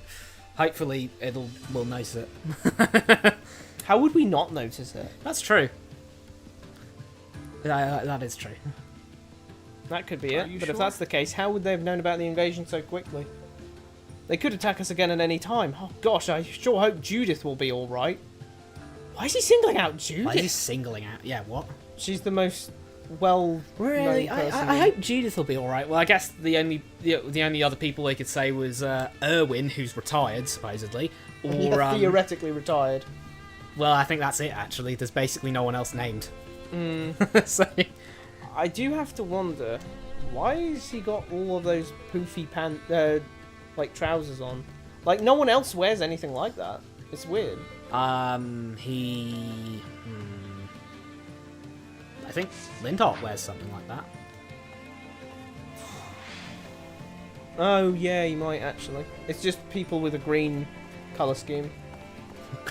Green pants. These are the. He's back! He's back! Hold on, sir. Would you like to take a few survey? Would you take a few minutes to do a survey? Yeah, that's true. Actually, that is a true. Why does he thing. wiggle like that? Why does the pathfinding wiggle? You know, like you say, some people are going to be like, "Oh, it's a Fodlan game. Oh, Three Houses was great. I'll buy that. See the sequel to Fodlan." I feel like some sort of mastermind that's managed to break the brain of a lesser creature or something. I mean, I don't. That was so bizarre watching him struggle to pathfind around me there. Then he just walks off like nothing happened. Alliance General says Viscount Nilsson. That's a new name. Okay, is tasked with a special duty within Leicester. What's his special duty? Which is why he's traditionally been overlooked when it comes to supplying military aid to the Alliance. Okay, what? But at this time, the Viscount reached out to the Alliance leader of his own accord and sent us to help.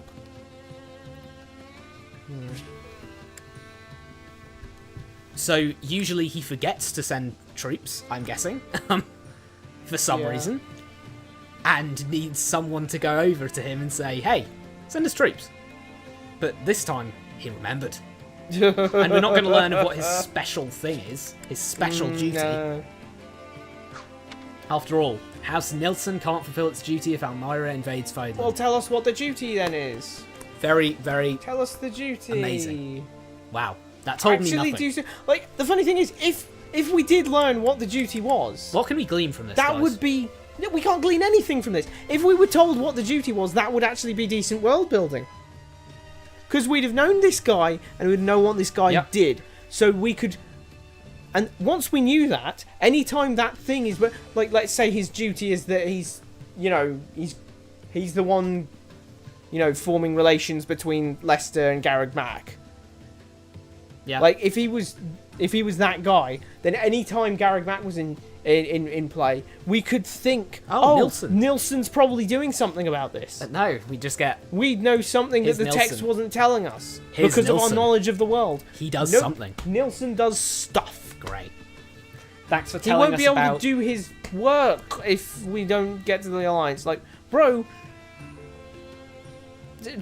Tell us more, please. Like, we could literally just say the same thing for every Alliance noble. Yeah. If Almyra gets Leicester, then they'll probably depose all the nobles. Mm-hmm. Whoa! What a remarkable thing we just heard. Okay. Fodlan's Throat has a number of watchtowers built across its peaks.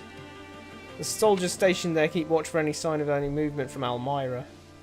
Little telescope, they just go, Yeah. Even some houses from Goneril territory have been tasked with that important work for generations too.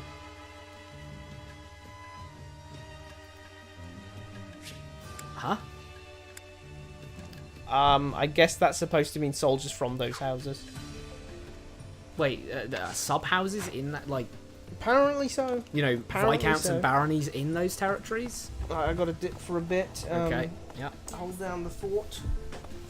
Right. I must be telling As you. long as I am having a way to survive, I choose that, always. Okay. Good idea. But I am feeling relief not to be fighting the Empire again soon. I can be giving my full strength now.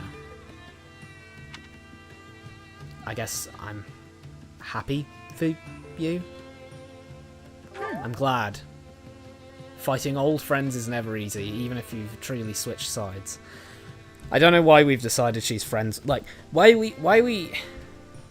Was Petra friends with them, or was Petra a hostage for them? Because, I mean, when we turned her, we did it under the idea that, oh, well, Almyra's not Almyra, sorry.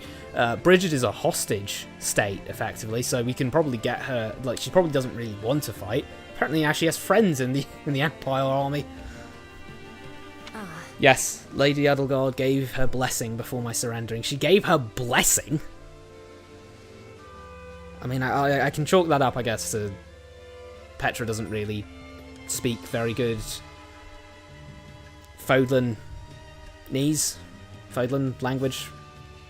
of Fodlans. Never forget that they call people from Fodlan Fodlans.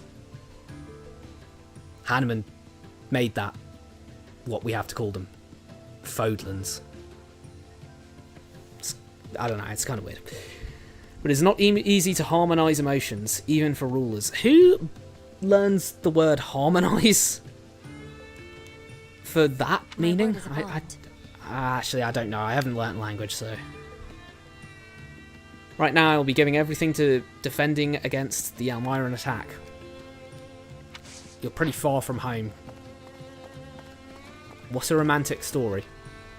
If this is about Erwin and Judith, I'm not having it. I heard a story once about the daughter of a certain noble falling in love with an Almyran prince who had snuck into Fodlan. She abandoned her home and returned to Almyra with him to become his queen, or so the story goes.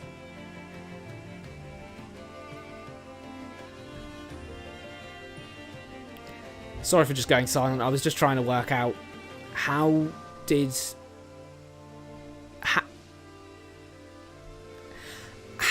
this become a story? This literally happened, and she is the current queen of Almyra. Who got this story? Who noticed this was a thing? Who, like, found out about this? Then proceeded to embellish it into a story, and no one questioned that, despite the fact that Regan, the leading house of the Alliance, is, you know, the Duchess Regan is the one who did this. Huh? Like, is that... I don't know. I don't know anymore. What do you say? It's terribly romantic, don't you think? So I doubt it's true.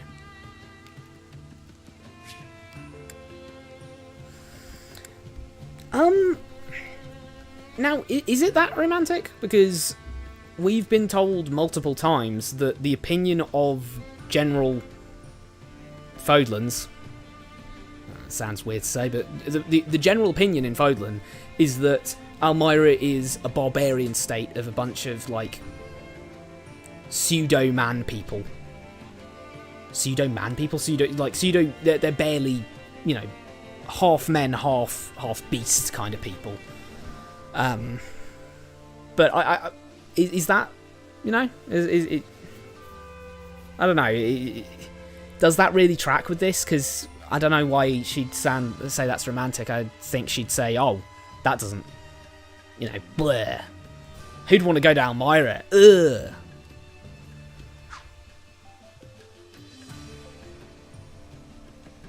Yeah, I think they will release it this year, because I think what we got, again, what we got, I think, for Fortune's Weave was more... I think it was definitely more finished than Three Houses was when they did the first trailer for that, and that was only a year before they released it. So I think a similar thing of... I have a similar opinion of Fortune's Weaver. I think it's going to release probably somewhere in summer. I think the next trailer we're getting, by that idea, I think the next trailer we're getting will probably be... I think there should be a trailer soon, and if there's a trailer before... I'm going to say May. If there's a trailer before May, I think the trailer will... I think there'll be a trailer, like a second trailer for it, and then the game will release in summer. if we don't get a trailer by May, I think it's probably not going to be June. I think it'll probably be... No, I think it'll release in summer.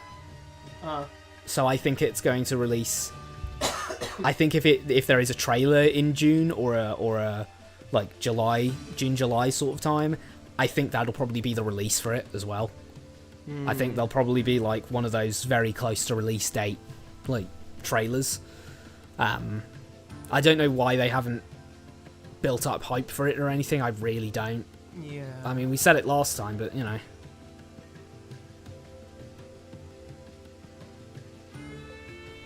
And person hit the... Thanks for stopping by, person. Yeah, Always good to have you here. And right back at you, my good man. Yeah. You're awesome too. Yeah, no, I yeah. I can't remember thought. I will not let Lord Holst outshine me. If Lord Holst had not been with us in our most recent battle, it is unlikely we would have even managed a draw with the Empire.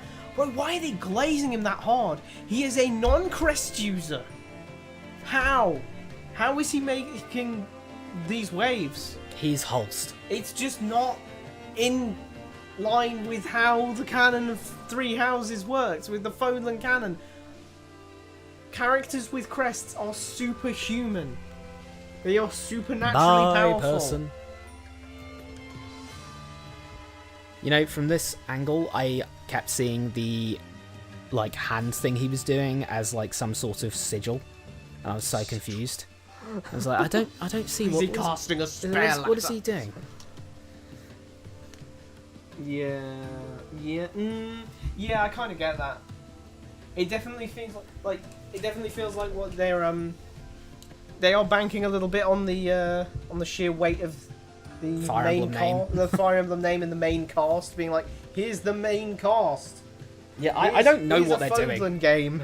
I don't know what they're doing. We're practically doing more.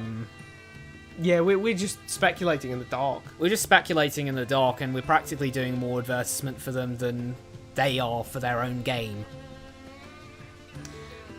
That's true, because actually it looked more finished than Three Houses' first trailer did. Yeah.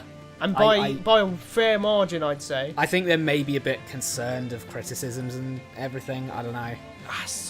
Which is weird. It's concerning because the game's going to come out. You have to release the game, so yeah. It's honestly better to just put out the things that they're a little worried about first, then they can. I'm not saying they could change them, but they could, clarify this, that, or the other about it. If they are doing, it's like Bloodstained with Eager. Yeah. And he put out the first trailer for it, and everyone clowned on the honestly, graphics. the graphics look really doggy. And then he was like, okay, hold on, let me lock in. And so he went back and he made the graphics better so that it would be a better game. Yeah. That's admittedly a Kickstarter That's thing. admittedly a Kickstarter thing, but, intelligence systems should actually, not be acting like school children. Now at this point. Oh, well, second party or something. I think they are second party, yeah. Because everything they do is Nintendo. Yep. They do Fire Emblem. They're a subsidiary of Nintendo. They do Fire Emblem. They do Paper Mario. I'm pretty sure they do other games, but those are the first two that come to mind. They're trusted with Mario. Yeah, they're trusted with Mario. Paper Mario is a Mario property. That's the flagship. That's the guy.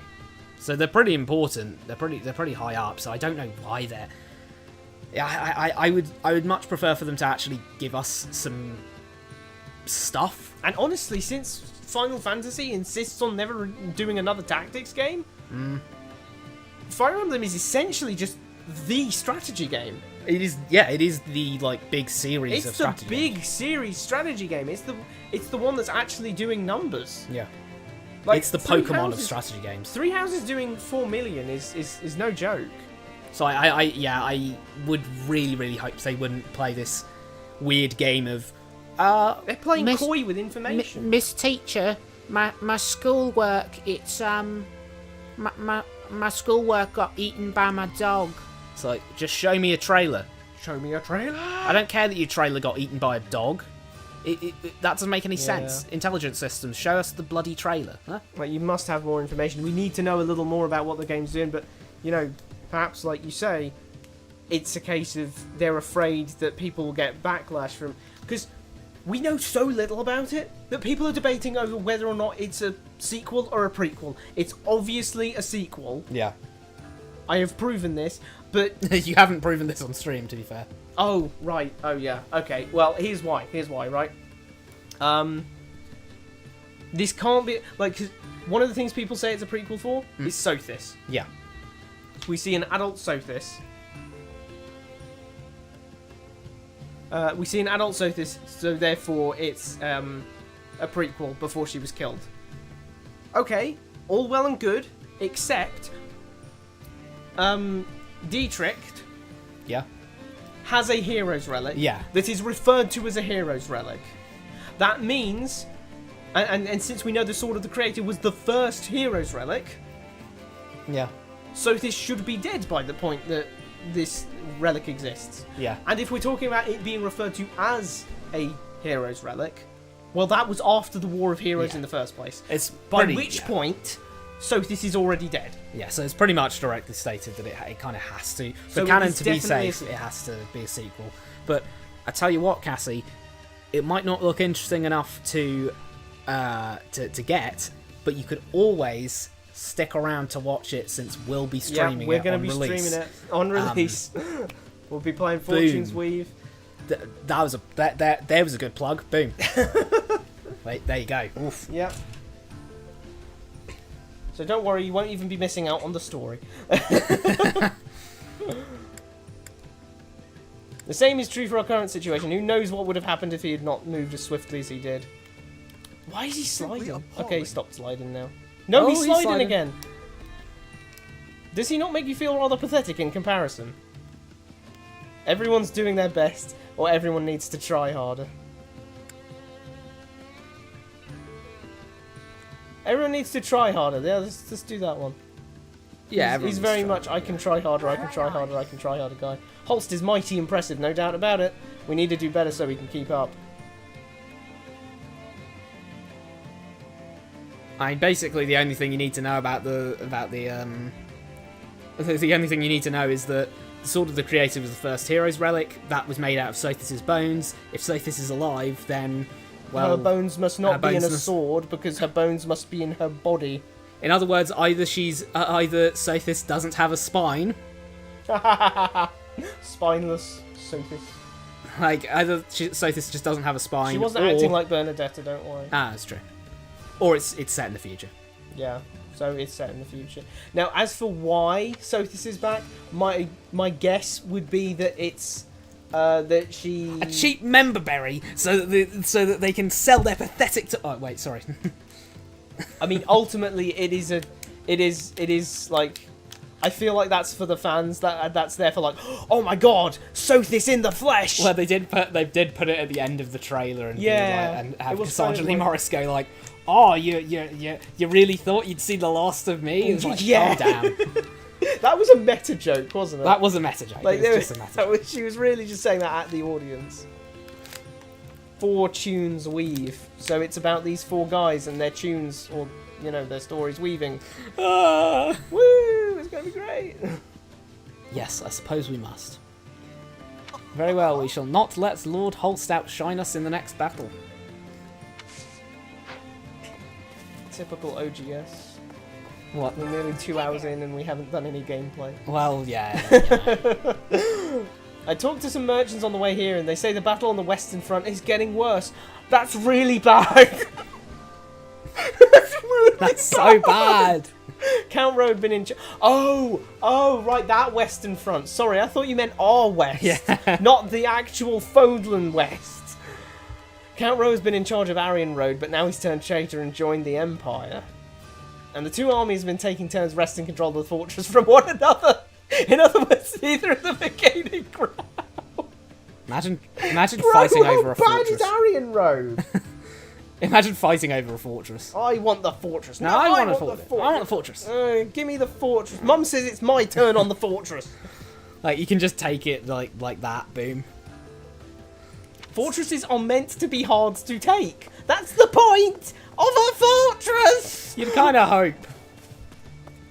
If they weren't easily defendable, we wouldn't have made so many.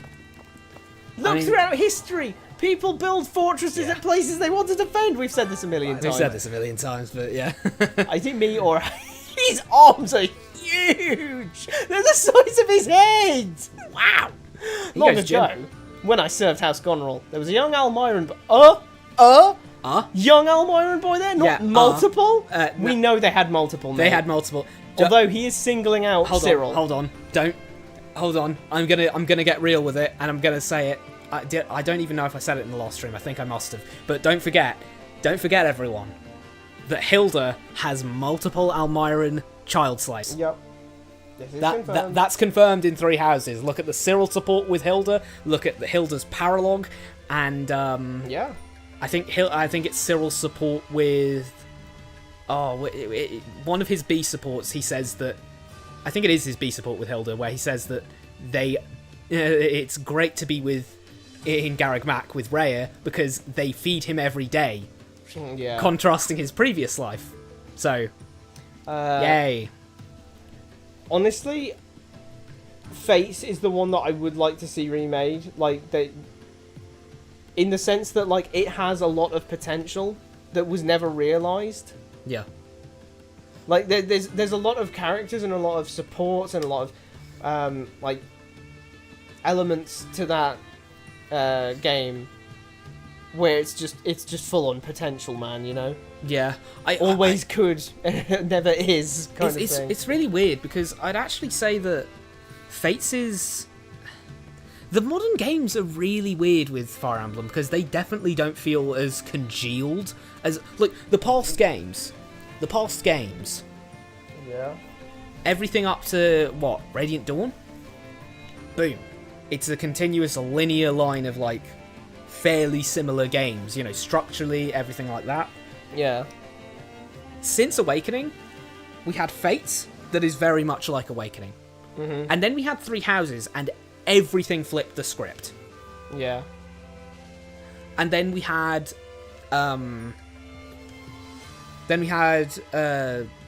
Engage, which was massively different from 3 houses. And it's just... I think the modern games are weirdly, like, disconnected in that way. Yeah. Like, I do think... Because I just thinking about the fact that Fates is technically the 3rd last game that they've made in the Fire Emblem series. Are we counting mainline. Echoes? I'm not counting Echoes as like... Okay, mainline then, yeah. Dude, wait, really? Yeah. I swear that game came out like 2012 or something. Yeah. So, I think it might have been 2014, but... 2014, yeah. But Fates, you know? Like, Fates' premise sounds so interesting. Like, doesn't it? Like, you play as this prince or princess who was raised in this enemy nation, as it turns out, and they find out that, oh, this is my real family, and but is my real family the people who, you know, raised me, maybe? And then there's all this stuff going on in the background with, you know, Nor taking over these territories and this, and there's the neutral areas that, you know, you go to and they're just not getting involved, but maybe we can get them involved, and, you know, like the Wind Tribe, the Ice Tribe, the Fire Tribe, you got the Beast people, 2 different types of them, you got the Invisible Kingdom, you've got... Like, there's so much... I mean, yeah, there is definitely... so much going on, but none of it actually feels, like, substantive. Like, it all feels like... It all feels like they were this close to giving us a really interesting setting and a really interesting characters, but they screwed it up completely and gave us Fates instead. And we barely even talk about the fact that like, Corrin goes to... Like, if you do Conquest... Corrin goes over to Nor and keeps going like, oh, was this the right choice? I feel like this was the wrong choice. Yeah. You do that in... You do Birthright and there's not even a mention. Like, the people who actually goddamn raised you, you don't even feel bad about the fact that you've just turned on their country? Yeah. You're gonna have to fight them. Like, how could you not feel like that? It is certainly... The only thing I could actually say against... The only thing I could say against it is just the fact... the only thing I could say against, like, a remake of this, that, or the other, or anything to do with Fates is just, you know, the idea that... I mean, you know, ideas, good ideas are a dime a dozen. A dime a dozen. But execution is what matters. Execution is so important. Yeah. And it's really what, I mean, it's what lets it down. It's absolutely, but like I know, right? I've read that as well. The massive script of Fates, and they just like cherry pick random crap from it. Yeah, I don't know why Why would you? I can't understand that. Why you'd take a big script and then just kind of try and push it down through a blender into that, and it's almost like it's like you had the ideas and then got someone to execute it, and then went, okay, let's take that back to the idea stage. Yeah. What? So, like, we basically just have ideas of stuff in Fates again, because they didn't really extrapolate on anything. None of the characters get fleshed out, none of the characters get developed, they're all sort of just, here's a character, there's a character, there's all these characters, the plot, should we do something interesting with it? Well, Evil Empire. Evil Empire, we'll just do that. Oh, we could do something with being the Evil Emperor's son, or daughter, or... Actually, you know what? Sod that, let's just... They go to Hoshido, and then you know, like Conquest, you know, how Conquest just ends like that, snap of the fingers. You run over to Hoshido, and then you're at, and then suddenly, boom, you're at the palace, boom, you fight Ryoma. Ryoma's dead. Oh, Evil Takumi. Oh, and then that's it. Oh, Evil Garen. Evil Takumi. Fight them. Oh, that's it. Yeah. Nothing happens. There's no, it gets so sidetracked on. It somehow gets sidetracked onto the main story. Yeah. But like I said, like the themes that it seemed to want to tackle, and the potential of the setting to have political intrigue. Yeah, I will admit in a series that really wants to have political intrigue, they are war stories. You cannot have wars without politics. End of. It's so weird because it is honestly like they have the idea of the world and the idea of a lot of characters that could be fleshed out and get some nice stuff going there between them, and they really squander it on a very long-winded, useless, like, you know, journey quest from point A to point B. Point A to point B. Whoops, we had to kill these people. I feel sad about it because I picked Conquest, versus I don't feel sad about it because I didn't pick Conquest. Like with the you know, you go on that long-winded exploration. And let's not forget the fact that Revelations exists. Yeah. You know, if they were to do a remake, I wouldn't say Revelations is a thing. I would say there's a Revelations version path, like on Conquest and on Birthright. Because I feel like it obsoletes the other two routes by making a purely perfect golden route. You know, people still to this day debate which is the best ending for Fodlan. Silver Snow, Golden Deer, Blue Lions, or Crimson Flower. People debate that to this day because there is no one true right answer. It's up to what you feel about who should be in charge and what they think should be done for Fodlan. People die in each route. You have to make up your mind which people you're okay with dying in each route. I mean, at the end of the day, if we take a step back and think, someone wrote this, someone or a certain small group of people wrote this.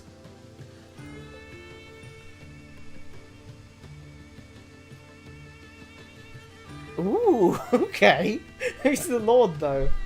I guess you'd be Lord Azra? Would you maybe... Lord Azra, maybe? Would be the Lord, maybe? Or maybe they just do a thing of, like, Xander and Ryoma are kind of co-lords. Yeah, I mean, there's in the sense that you have, like, if either of them dies, it's over and they're both deployed. You could do it. You could do any number of things. I think one thing I would say is...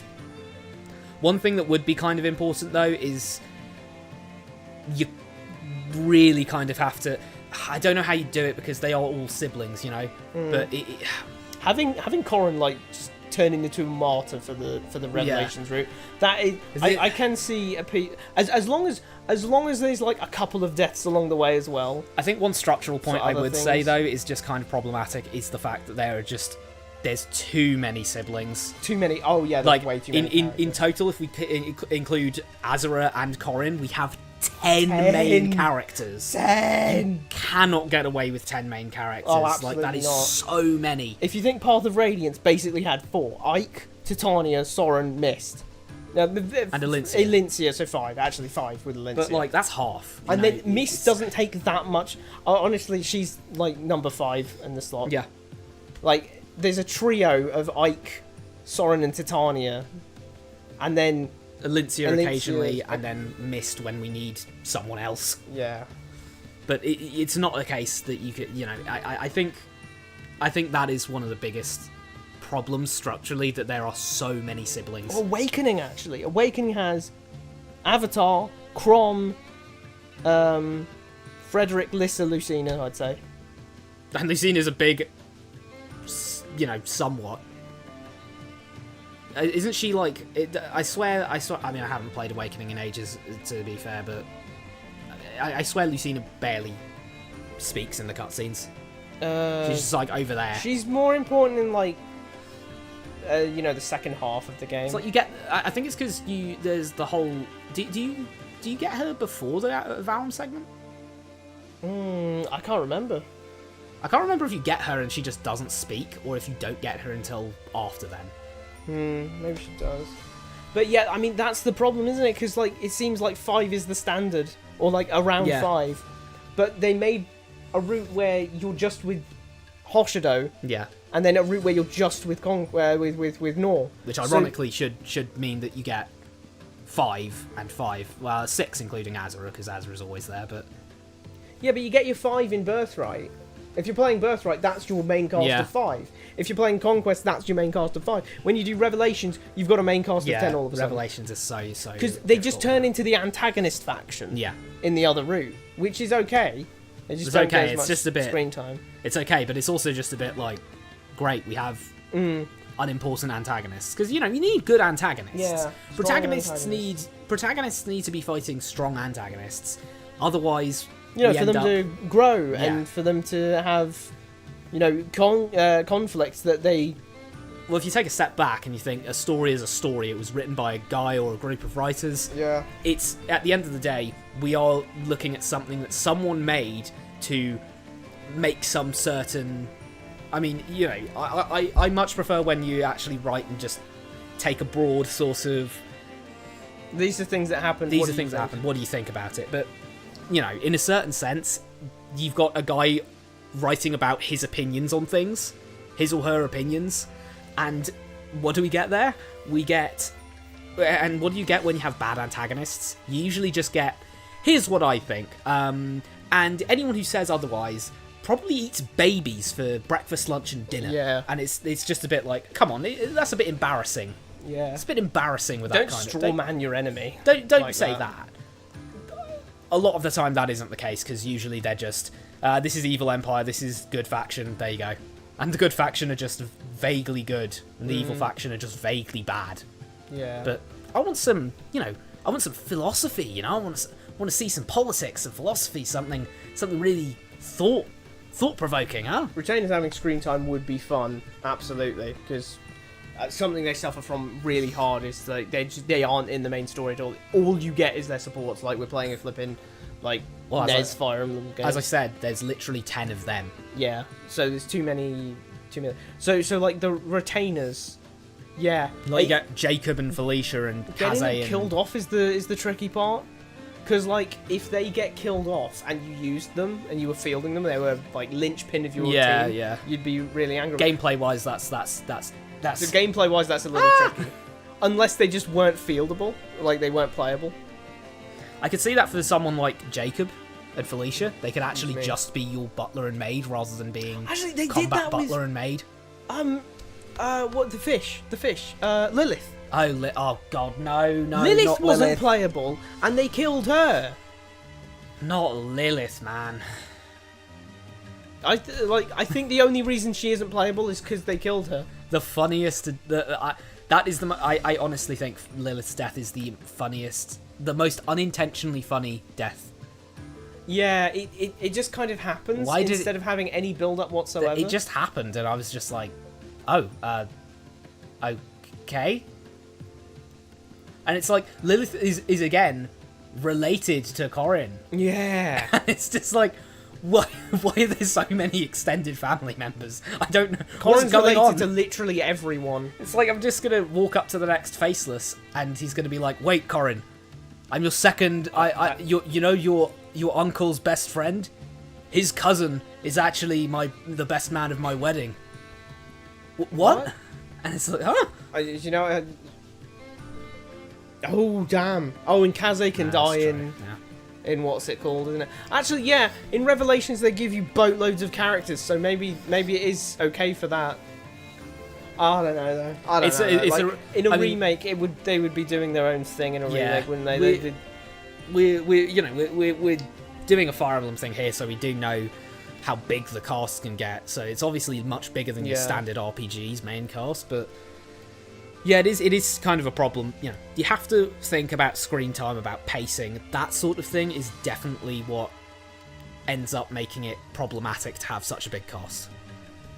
Supports alleviate that to some extent, but even still, it's like really difficult to make a character good, and it's difficult to make. That's because characters end up being in Fire Emblem context. They end up being really commonly seen first. Either, as I was saying earlier, they're either seen through their gameplay of like Felix is really strong, Lysithia's really strong, so so they're really good units. They're really good units, so most people know about them. Most people know about them, so because they probably got Lysithia, they probably got Felix because they saw their stats and went, ooh. So they're popular, but then characters like Ignatz. Damn, you're right. You don't really hear much about Ignatz because he's not really suited specifically. He's serviceable, but he's not really suited to one or another thing. And you're looking at characters like Lysithia, who's such an obvious Grand Slam Dark Mage. Cannon. And, Felix, who's just a great solo, like, really, really good at solo tanking and everything. The game just gives you the hint with his personal skill. Yeah. Lone Wolf. Yeah. If he hasn't got a battalion with him, he does 5 extra damage. Or Bernadetta with Persecution Complex. Get hit. Oh no, you now do 5 more damage? Yeah, literally 5 more damage off of not being at full HP. What are you doing? I mean, insane. Come on. It's stuff like that can affect it. And then other than that, you're looking at your first impression effectively.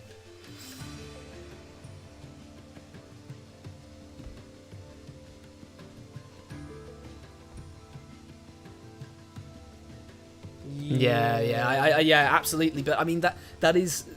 Well, look at them. Lawrence is effectively a serviceable paladin. Leonie is effectively a serviceable paladin. Yeah. Lysithia's busted. Everyone knows about her. Marianne is a serviceable healer. Raphael, a brawler. Most people didn't really use brawlers. Oh yeah. Ignatz, aforementioned. He's him. And then Hilda, you can't recruit usually until the end because, in Silver Snow, you can't recruit Hilda until chapter 12. God damn. So unless you're sitting there every time looking at her and going, "Can I recruit you yet?" You'll probably miss that you can recruit her and just think, like Claude, or like Dedue is for Dimitri, Hilda is for Claude, which is half right because until the very last chapter of White Clouds, you can't recruit her. So, in Claude's group, you don't get many people that are like, "Ooh, wow, that one's great." Yeah, I bet half of the reason for that is that they're mostly connected. Yeah. So you got Dimitri, he's the head, he's the big guy.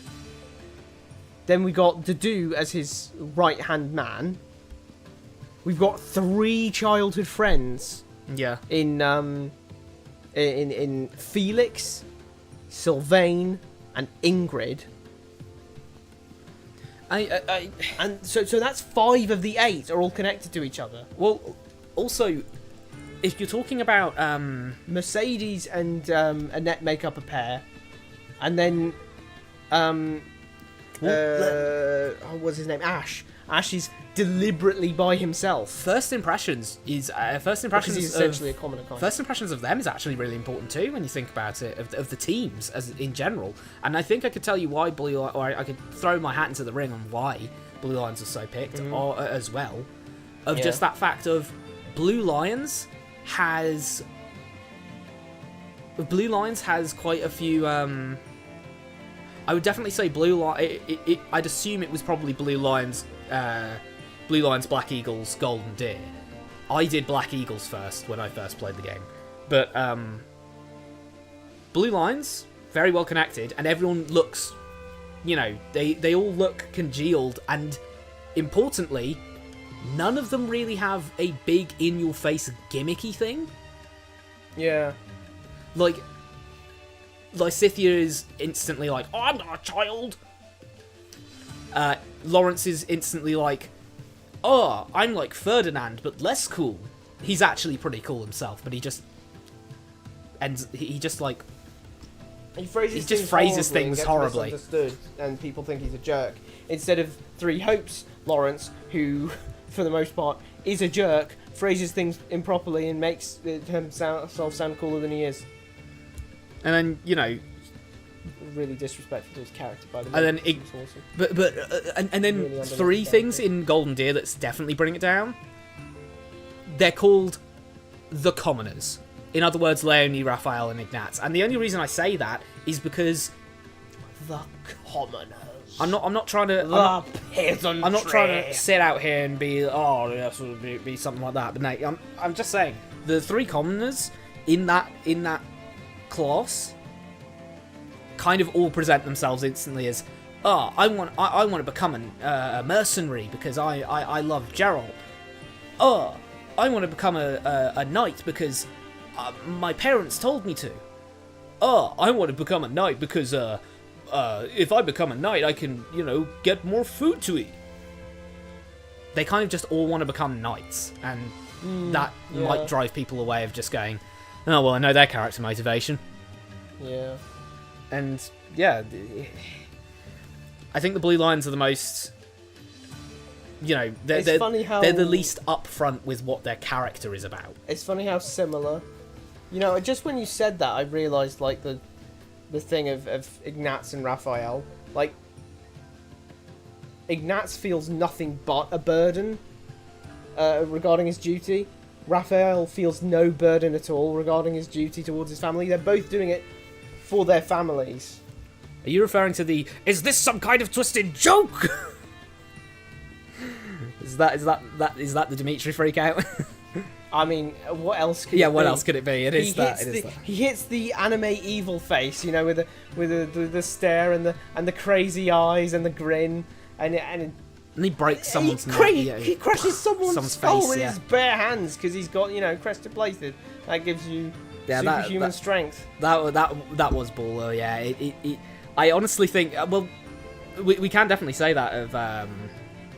It is like a really memorable moment because of course you've been spending the whole game with Dimitri being he's like the good prince. He's out here looking like Aragorn, and then he loses his goddamn marbles, and you're just sitting there watching him murder these guys. Not just he's got to take them out, but he's reveling in it. Yeah. He just gets this bloodthirst, and it's like, dude, what's going on? What's the problem? What's going on, man? Yeah. Why are you acting like this? It's definitely the case that Chris Hackney. Shout outs to Chris Hackney. What a flipping voice actor. It's definitely the case that he also voiced King Roru from Tears of the Kingdom. Yeah, that's true. Which turns out in the Warriors game, in Age of Imprisonment, the Warriors game, King Roru is in fact his main. Guess what his main weapon is? It's a lance. Suspicious. I'm just saying, he's being typecast as kings who use lance. King with lance. Wow. Good king who uses a lance. Voiced by Chris Hackney. Yeah, I think. Yeah, I would agree with you on the idea that Black Eagles and Golden Deer do well. If Black Eagles has a really good scene, the standout scene for the Silver Snow route to me is when you finish off Edelgard and it does that scene from her point of view. Of you killing her like with a strike from the sword of the creator, and you cut her off as she's saying, I just wanted to walk alongside you. Like, yeah, I think that's stand out, but I think we're kind of taking that into. I think we're taking that too much into the fact that I was very emotionally invested in like I really wanted to kill Edelgard. No, so it is an emotional scene. It is. Well, if you played Silver Snow, you've played Black Eagles. I guess it is an emotional scene to some extent, but the problem I have with that is that it's an avatar. Belith is at the end of the day an avatar. He is doesn't really have much character. No, but like, he doesn't have much character. But like, what I mean to say is that Edelgard is your house leader in that one. Yeah, it doesn't hit as hard in Golden Deer because Claude is the house leader. All of the main story cutscenes, they're about Edelgard and Byleth. Yeah. Like, whenever it's just another character, it's usually just Edelgard.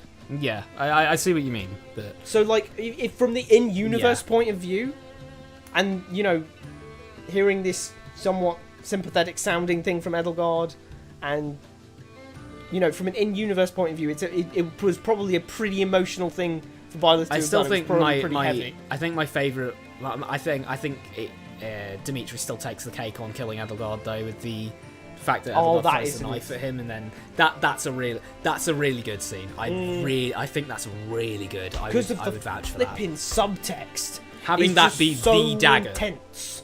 It's actually, you know, we've got some real analysis to do there. You know, wow, we can actually think about.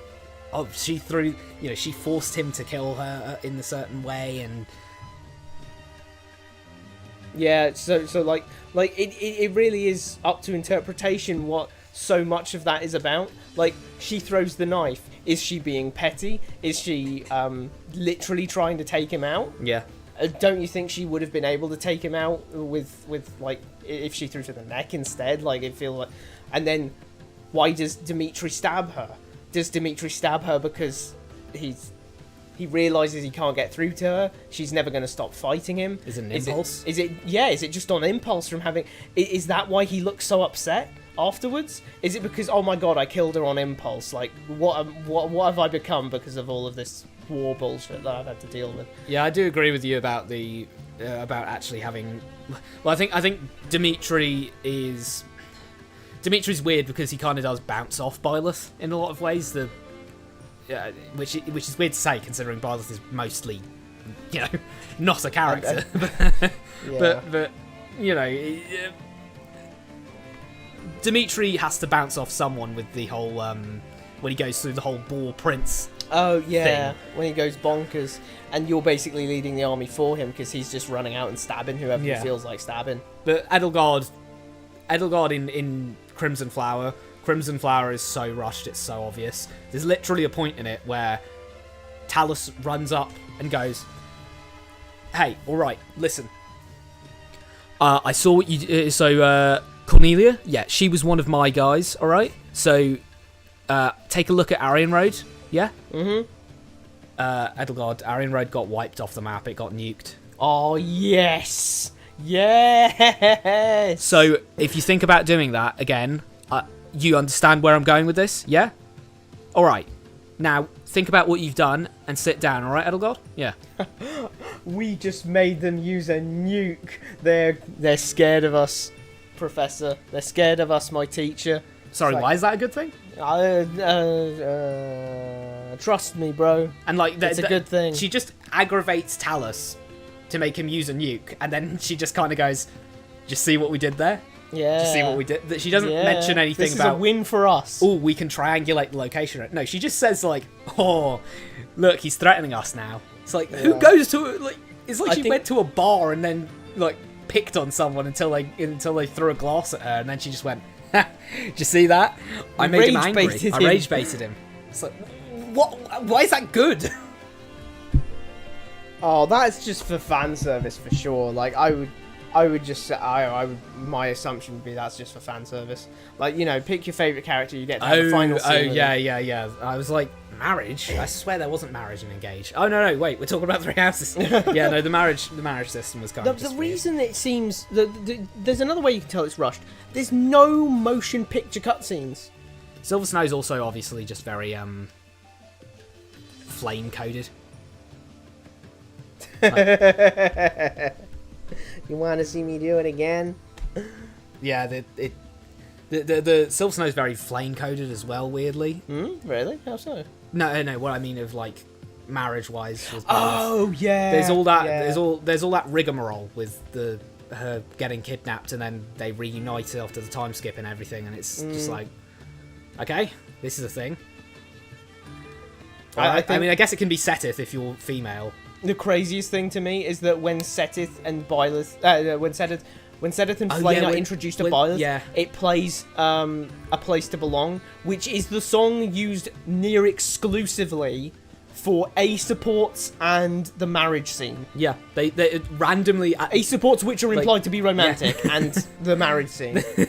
It genuinely does. If you see when Flame and Setith for their first cutscene, and you get the romance song when they get introduced. I don't think I've seen anyone talk about that, but I'm serious. It does. That's happen. really like it's very. That's borderline random. heavy-handed. It's just like, oh, there it is. Okay. But yeah, I don't know. Other than that, though, of course, we've already said about Claude. Bro just sits in the corner and goes, "Wow!" And then it's just Silver Snow.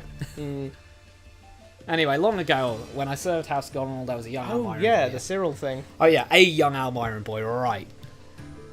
He'd been abandoned when the Almiron army attacked Fadlan's Lock. That is what happens to most of them, yeah. Well, it wasn't really abandoned in so much as stolen by the... Yeah, they stole it. Heard he went to the monastery after that. I wonder what he's doing now. Okay, so when he said he was saying because he was specifying Cyril. Yeah, he just was thinking about Cyril. I wonder what Cyril's up for. Watch out for Nadir.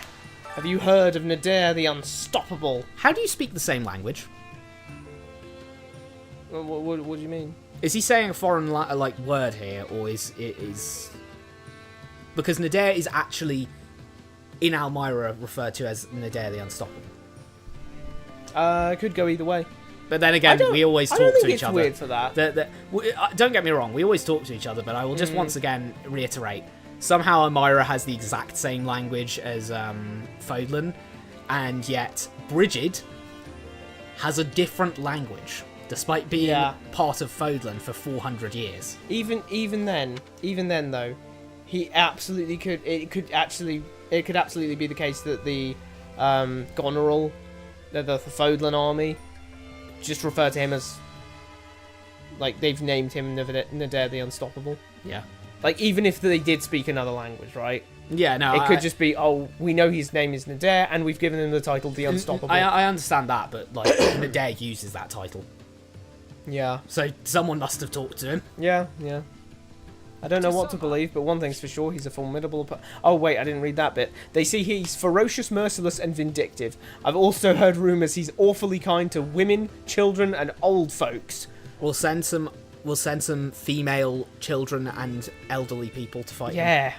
I don't know what to believe, but one thing's for sure, he's a formidable opponent. Make sure you watch out for him too. Oh, yeah. Oh, yeah, no, Setith and Flame. I do really like Setith and Flame. They're great, but... yeah, I think it's really weird in Silver Snow of how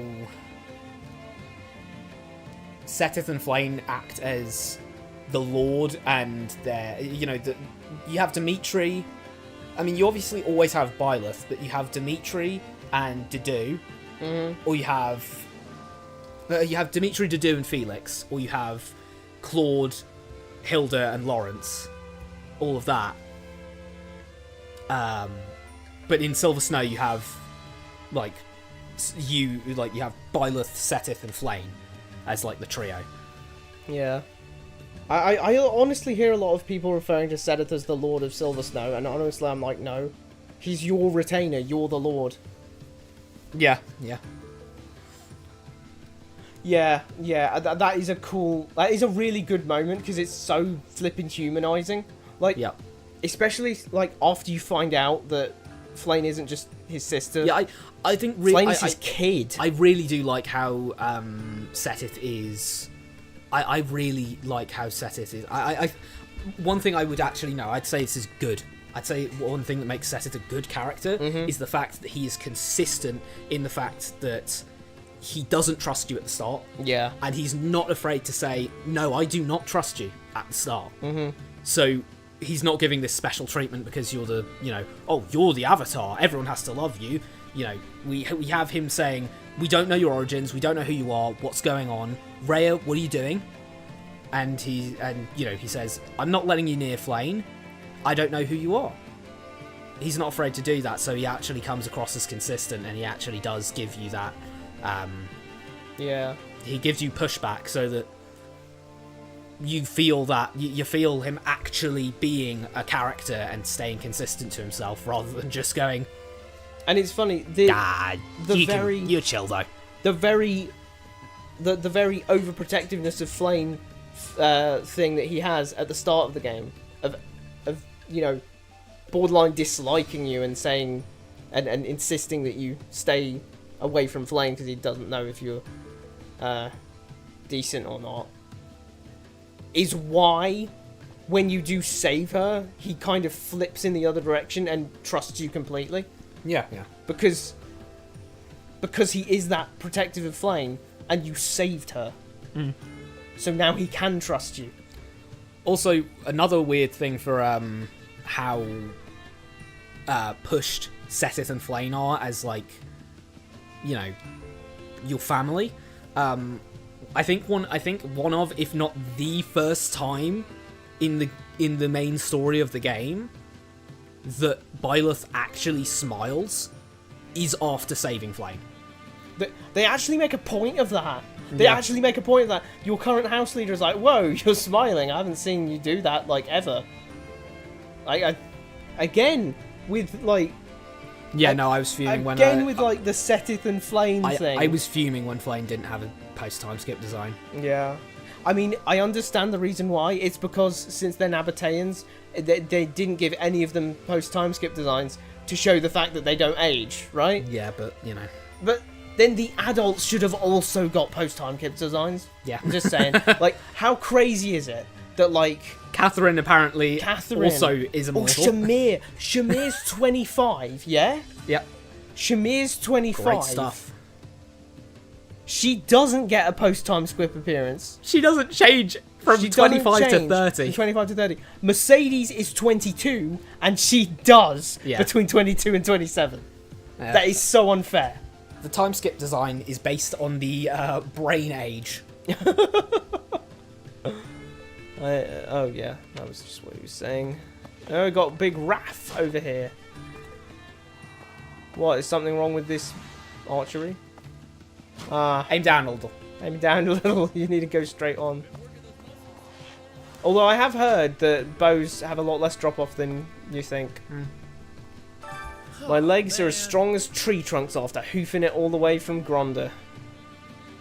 Well, I guess he's not skipping leg day. Don't tell me we ran all the way here. Now I've got to work on my upper body more to make sure everything is balanced. We just ran like the... Yeah, we ran. We ran the 250 kilometers. After all, this is going to be my first battle with the Almirans. Got to make sure I'm in tip-top shape. Was he not playable in that other map? Like, was he actually not? He was playable. So why is this his first battle with the Almirans? Is he canonically not deployed in that one? I don't know. It gets to a point, you know what I mean? Yeah. I don't know what to say to something like that. It's like seeing the... If it is, then let's just eat the crow and be done. Yeah, with it, I'll eat the crow if that's actually the case. But I could have sworn he said, "Oh, I'll mess up those Almirans" in that chapter. Actually, I just reread that comment and I was like, wouldn't it make more sense like from a meta standpoint, from the standpoint of knowing that they don't age, it makes total perfect sense for them to noticeably not have a time skip appearance. But from the standpoint of them in the world, doesn't it make more sense for because Flane and Setith are disguising themselves as humans? They're trying to mix in, so they should, you know. She should be wearing something a little different. Yes, I am indeed still the same age as I was previously. Yeah, imagine if Setith's like beard grew out a little bit more, you know, or like Flane has a different haircut that's a little more ladylike. Yeah, I don't know how you'd make Flane look more matured, but you kind of have to work with something. I'd say haircut, like just do a different haircut. Well, actually, being fair, Edelgard, I think, is the exact same height as Flane post-time skip. That is funny. Which is kind of weird. I swear Flane... Wait, are you saying she's shorter beforehand? I think she's shorter than Flane before. That's insane. God, Edelgard really is short. She's, like, really short, I swear. Anyway, here's Shamir. The Imperial Army hasn't made any further attempts to invade Leicester via Burgley's territory. We can't be certain of their plans, but we do know their main objective is to destroy the Central Church, something that they've borderline achieved by taking Garreg Mac, which means their forces are better spent on the Western Front rather than being wasted on us. Especially since I've heard that their conflict with the Kingdom over Arian Road has been ramping up. Commander analysis will offer a counter-argument. I mean, you just commander analysis, don't you? That's real solid analysis, Shamir. All our information supports it. Flattery will get you nowhere. Besides, it would be more useful if I had any information on the Almiran forces. He's a good boy. She's not Ada. I don't know why it just. I don't know why it just reminded me of that goddamn Resident Evil 4 remake. He's a good boy. I don't know what was up with that. What? That performance was so phoned in. It was insane. Ada saying the driest. He's a good boy. Predictable. What? That's the whole problem with the remake verse. Wesker's just on the other end, like, They took themselves way too seriously when Resident Evil is at its best when it's, like, you know, a little tongue-in-cheek regarding the cheesiness of some things. And just, you know, hamming things up. And, you know, Leon being like, monsters, guess after this there'll be one less to worry about. And Ada pulling the, oh, I'm a sneaky spy. I've got a saxophone in my theme because I'm all femme fatale, and it's, you know, she's come to this to this in a ball gown and a flipping and high heels. Yeah, it's and these days it's just like, oh, gritty, serious, except it's no less goofy than it was. They're just pretending that it's serious instead of goofy. They had me at Requiem with the, don't worry, I didn't shoot any of her vitals. Like, bro, what are you talking about? What are you talking about? How would you know what the vitals of a weird zombie thing is? Dude, that game's been out for like 2 days. 2 days? Yeah, like, no, it's like a week. Yeah, that game's been out for like a week. Don't spoil it yet. I won't spoil it. Anyway, here's Halston Claude. Damn, man. Hey there, Sheds. You must be exhausted after the long trek from Gronda. No, actually, we're battle ready. Yep. Didn't we say we were battle ready before? Well, you had to hustle back much faster than us, Holst, so you won't see any complaining from me. Wait, what? That's right. Why is he here? I thought he said he'd go out like on his own first. Well, he got here and then So he ran all the way here and then waited for us. Yeah. Great job, Holst. I'm tired. I'm real tired.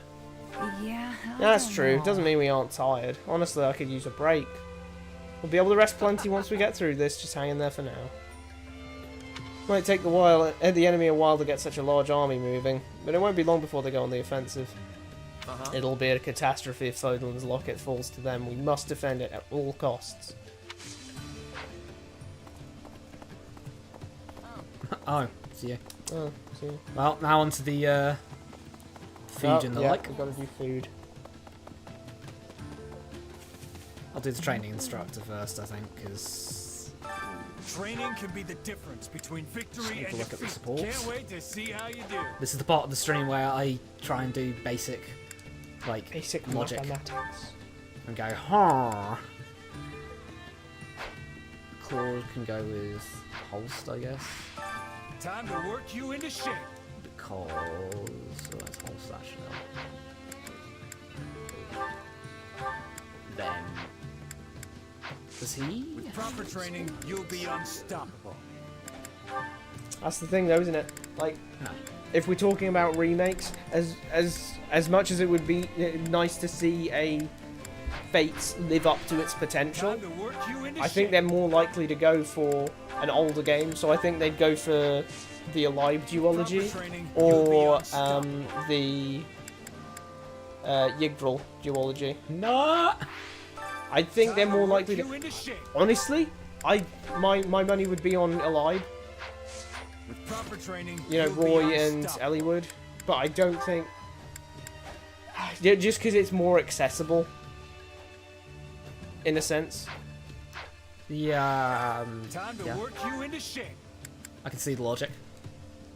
Wait, do we have new units or Petra? We don't have we don't have new units. We have a new unit. But yeah, and it would be nice to get, you know, all of the above have only been officially. Yeah, cool. Thanks for stopping by. Yep. See you next week. Hope you enjoyed the stream. Yeah. Goodbye. Absolutely. Bye bye. Right. Let's see. So, Raphael. Go on, continue what you're saying. What was I saying? Oh yeah, I think Roy and Elliewood's game is more likely to get acquired. Yeah, probably. What? Linhardt? I mean, all of the above, like with the exception of Fire Emblem 7, you know, Blazing Blade. With the exception of that, they've all been only released in Japan. Yeah.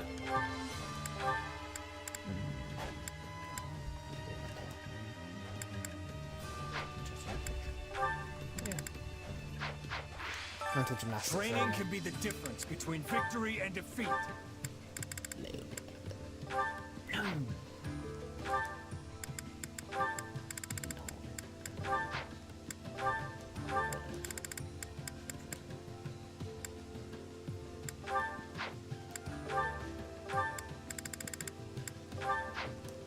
So that works.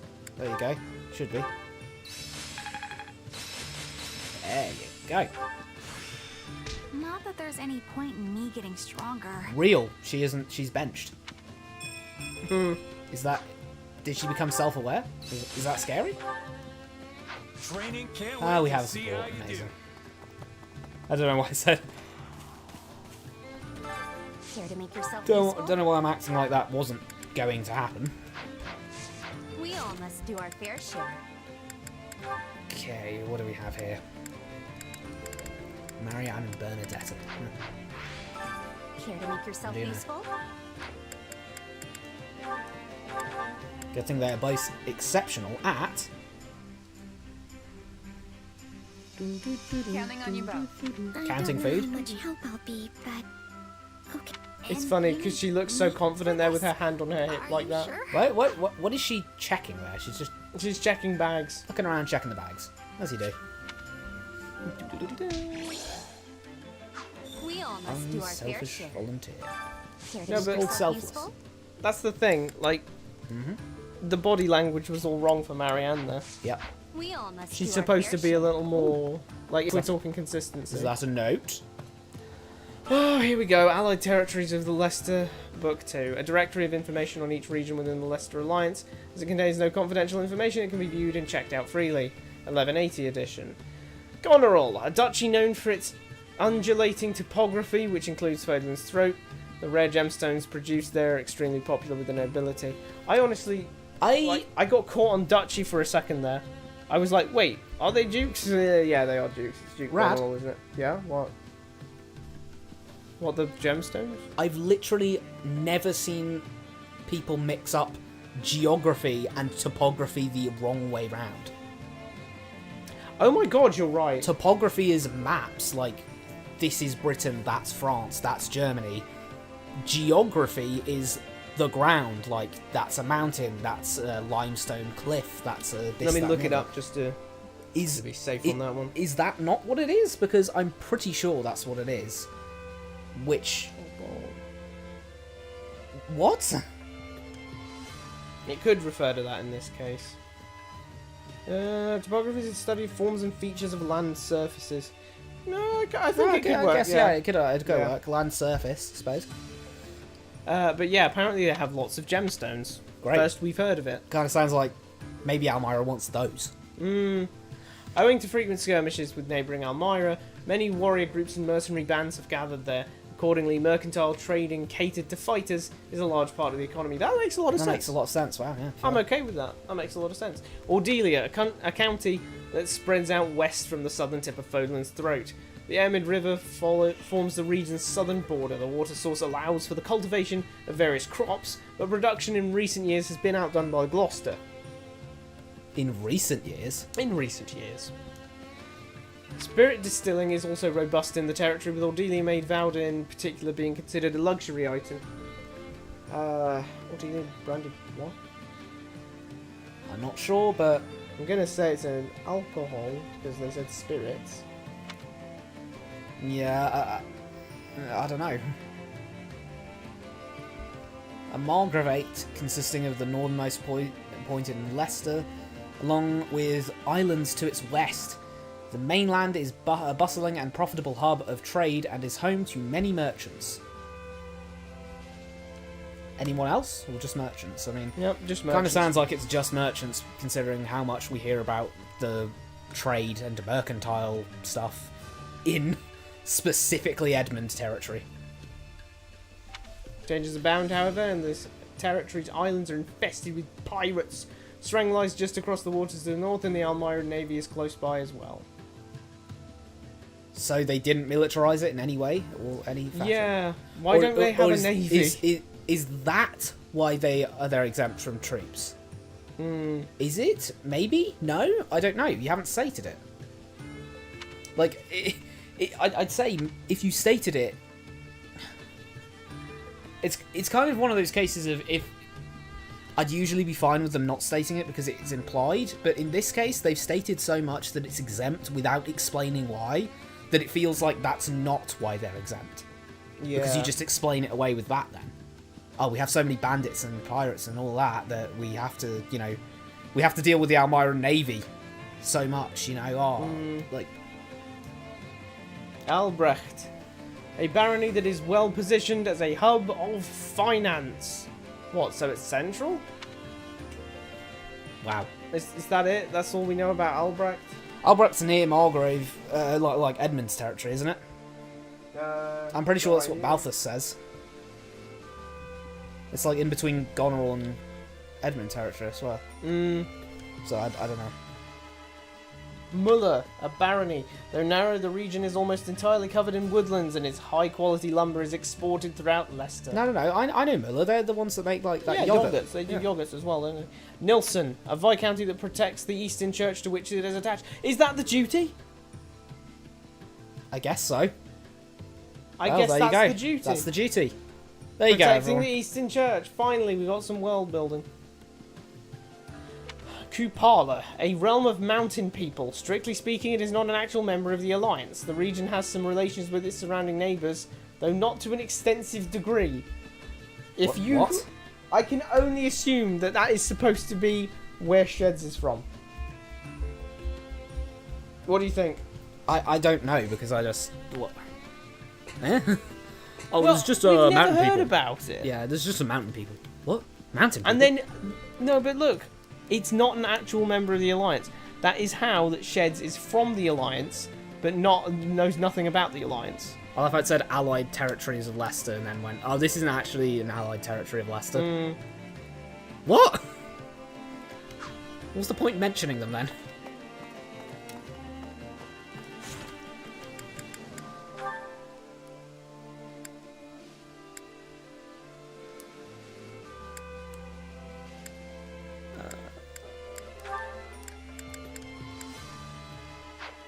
Marianne Bernadette, I was doing right, yeah. Hunger is the true enemy. Oh, there you go. That'll do it.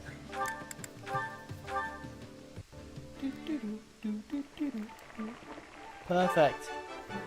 Hey, this is great. Imagine getting perfect. Hey, this is great, and then they don't like it. This is the best! Let's eat! I'm surprised you know what I like. They should Thank really you. make it a little more This is difficult. wonderful. It just straight up tells you what they all like. God, I can't get over like Bernadetta's thing. What a Like, it looks like a wig hair to me. bun. It looks like if you pulled it, it would come off, and then she'd just have a massive bald spot. Come back whenever you're hungry. Hunger is the true enemy. Come back whenever you're hungry. Come back whenever you're hungry. What? He said, "Come back whenever you're hung." I didn't want to make the joke.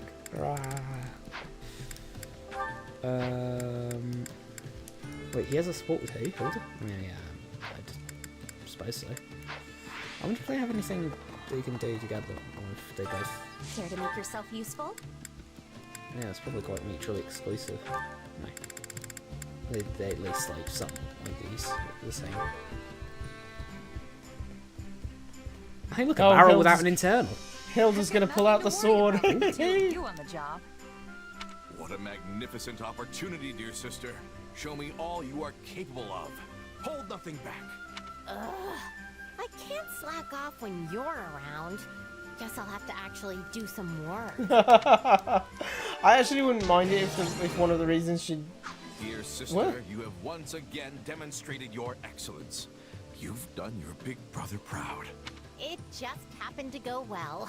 Stop giving me so much credit. Like, I honestly wouldn't mind it if, like, one of the reasons that We she all doesn't must want do to our fair hang share out to make with yourself Holst useful. that much is because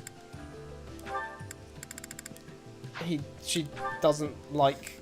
Being overshadowed by him? Not even that, but like the...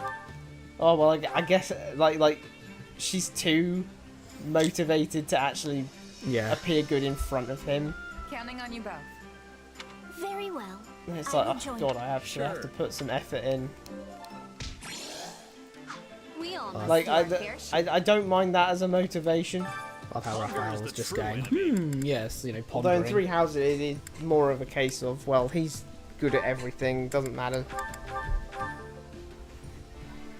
Doesn't matter how hard I try, I'll never be him. Solid. So why try in the first place? Solid, and it's a soup. Nothing is more joyous than a friend treating me to a meal and getting to enjoy it with my beloved sister. Right.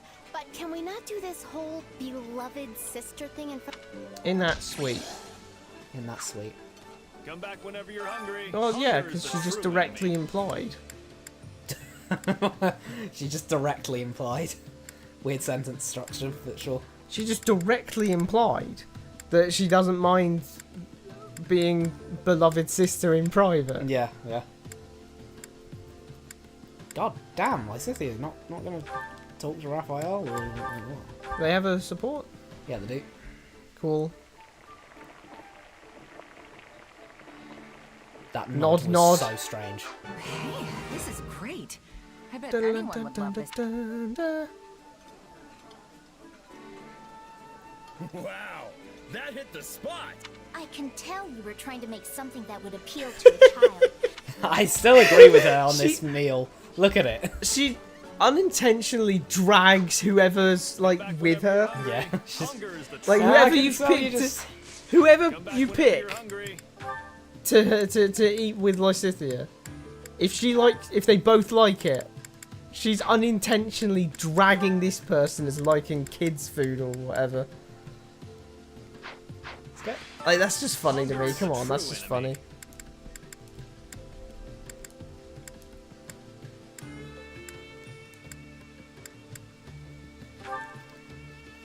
Lance and Leone. There you go. Great. Solid. Stop saying It's gonna be a solid. soup again. Oh, no, it's a fish casserole. pie. Why do you take such small bites? You'd enjoy it a lot more if you just dug in. I do not criticize your table manners, so please leave Based. mine alone. At least this is better than the Three Houses one where you can have her eat a soup. And then Lawrence says, Leone, why are you eating that without utensils? It's funny because like you can have the equal and opposite if you give them a sandwich. Yeah, and then Like, it's just like, what? He's like, what's wrong with using my hands? Care to make yourself He's like, you got to use a utensil. It's like, no, buddy, you do not use a knife and fork to eat a sandwich. Like, on what planet? Yeah. On what planet, my guy?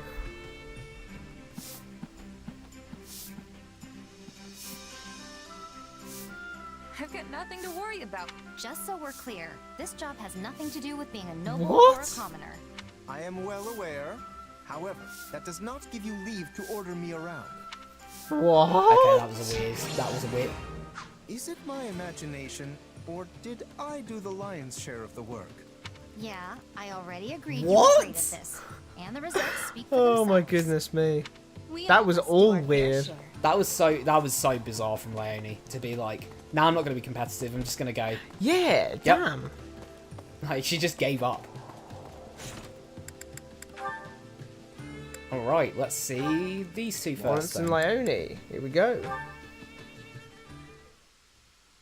Phew. Guess that's good enough for today. Okay. Leone, I should have known it was you making all this racket. Notice so that deep this into the fella night. walked on from stage away from the camp. Yeah, fair point. Like, he's Oh, literally hey, away Lawrence. from the camp. What? Yeah, I usually get an extra That session one is or two constitutional. in by myself after everyone else finishes their drills. A good mercenary is always ready for battle, you know.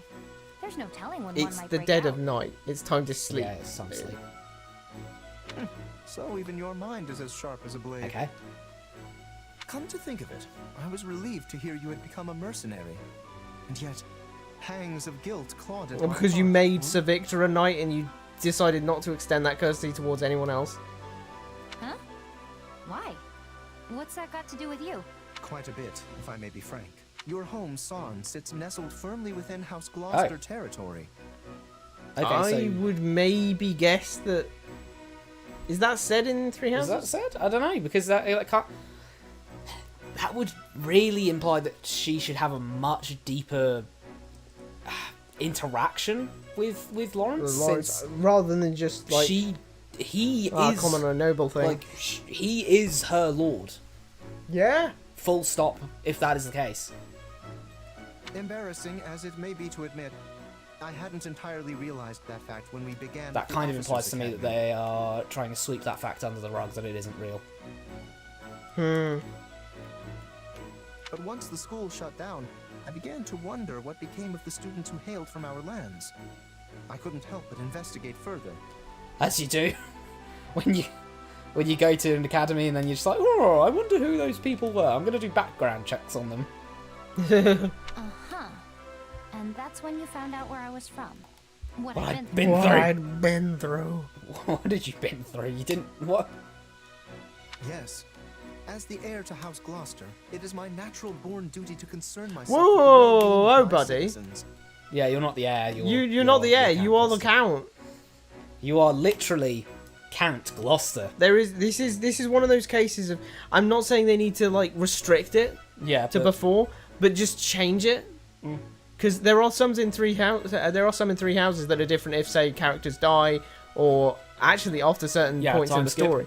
So just change that one. Just literally just have this. Yeah. Because it'll just be this line. Yeah. It'll just be this line where Absolutely. he has to say, yes, as the head of Count Gloucester, not as the heir of House Gloucester. You know what I mean? Like, that's the only change you need to make, and this is probably going to be fine. Yep. As the head of House Gloucester, it's my natural born duty to concern myself with the well-being of my citizens. Boom. It must have been difficult indeed, scrounging up the funds required to attend Bruh, Eric- scrounging. That's It's diabolical. diabolical. I would hate for someone who has already been through so much to suffer What? any further Why is he... hardship. Nah, that just comes across... That's peak. Well, some of the money we paid the church got back. They to gave us him a when refund. the They only closed, at partially least. refunded them. They gave him a partial refund. And, you know, it was less than half. Because otherwise she would have said most. yeah, true. So, they were there for 2 months. Ray is kind of They money got- grubbing. Borderline none. Like, seriously? She scalped them! She scalped them. They were there for a sixth of the time. Ray's out here in her gold bath. It's a 1 year thing. And they were there for 2 months. Then the Ray's school shut down, and they gave them back less than half of the money they paid. Ray's out here Absolutely ridiculous. Oh yeah, you can use the toilet, and then you go into the bathroom, and there's a solid gold toilet, and then there's a bunch of money rolls for the toilet paper. Oh. That's pretty much it. Not an ounce of help finding a job. Wow. Definitely nothing from the count. I mean, Definitely nothing from the count. Don't worry. Oof. You shouldn't be. I actually don't think Leonie should be directing her anger at the count here. She did get scammed by Rhea. Like, Rhea said, no, we're gonna give you you spent 10k on the tuition. We'll give back 2k of that. So I started training, sharpening my skills So, I as mean, a mercenary. The rest? You know, you got The rest was luck. No, play it back. So I started training, sharpening my skills as a mercenary. The rest? that is weird delivery. The rest was luck. Average job market moment, but Rhea really did just hit her with that. Oh, well, you got 2 months of education, so shall we say 2,000? Yeah, that Shall we say seems 2,000 fair. back? I am truly sorry, Leonie. Allow me to apologize personally, both as your former classmate and as a noble in my father's Nobody. stead. He doesn't even. That line doesn't even need to be changed. Yeah, that line doesn't. Because he was the count at the time. But nobody. So it doesn't even need to be changed for that. Nobody. Clawed at Sheds. Yeah, I know I left you on red for 2 years and you had to end up just eating rats and stuff, but I was doing things and stuff, so I was Water under the bridge. Yeah, cool. Oh, he did a weird little bow. That was a very weird little bow. Stop that. It's not your fault. It's the church's fault. I chose to leave my village. I'm the one who decided to try and make it on my own. And I would have been protected by the nobility if I'd stayed in the village, right? But that's not the path I picked. Honestly, it wouldn't surprise me if more commoners start making decisions for themselves someday. I would hope it extends more than just the village. Yeah. As long as you're in the territory, right? No, and if you go out of your village, you're not a citizen anymore. Yeah. Get out of it. Also, you kind of need a formal education system like Dimitri. You mean to say the nobility will become obsolete? Not exactly what she said, but I'm not sure why she said that in the first Yeah. place. Because yeah, she said, "Oh well, I could have lived a simple life, been protected by the nobility." But anyway, I wouldn't be surprised if more people decided to become mercs. Why? Yeah. Very weird job path, That's not what I said. There are plenty of people out there who still depend on you for protection. That's not. Then gonna why did you change. say it? You did why say did that. You phrase it like that. That no, you said that's not what I said. No, you literally did say that, Leonie. 2 text boxes ago, you said exactly that. That's not embellishing it or anything. You just said, oh, well, I wouldn't be surprised if people started upping sticks more often. And then you went, no, I didn't say that. At the same time, I don't think you could keep every commoner safe even if you wanted to. The time we're living through is proof enough. The of non-specified that. part So of the I'm sure you'll story. get plenty more people who make the exact same choice I did. Probably not for a while. Okay, that is what she meant then. Because I thought that's what I thought what she meant by that was oh, there's plenty of people who would under no circumstance choose to be a merc and would rather stay a protected citizen person. What does she mean? I'm sure plenty of people will make the exact same choice I did. Probably not for a while, though.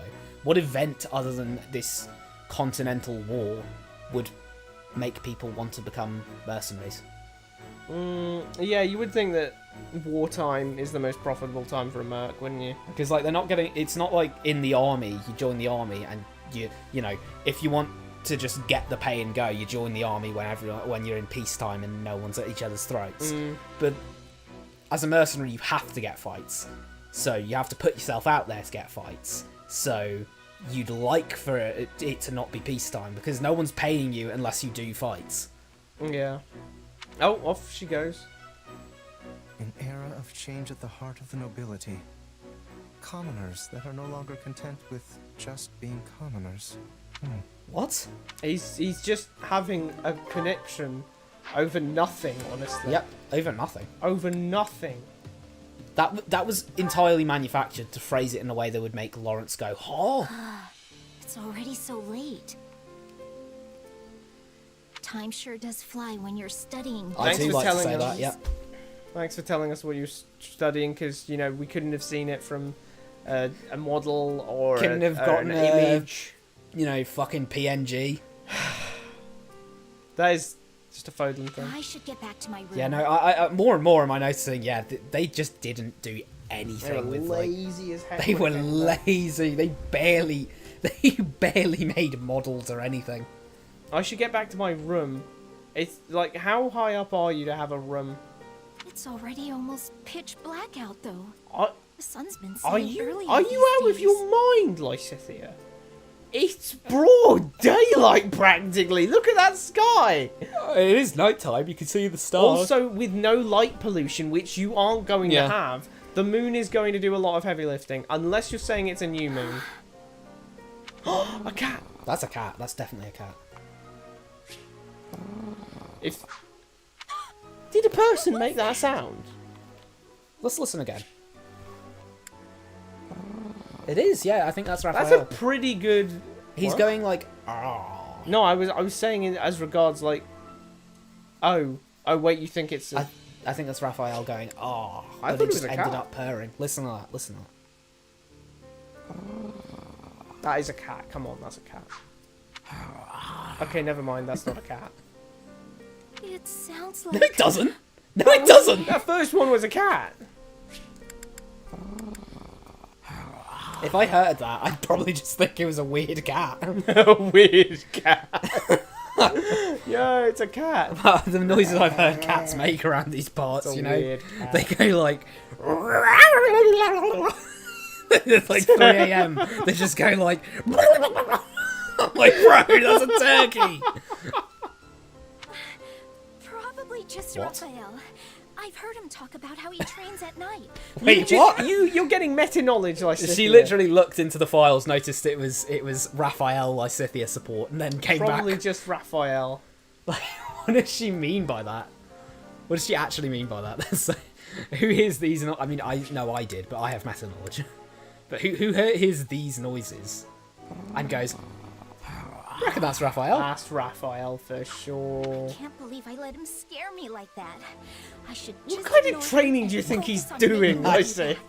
I should just ignore him. Meanwhile, in back, he's just pumping iron, going. What the hell? Elliot sounded like a whole so cat. dark. You're next to a lit brazier. You can't say that. So dark, guys. There's literally a tent next to me. We are on the absolute opposite side of camp. She managed to wander all the way over here.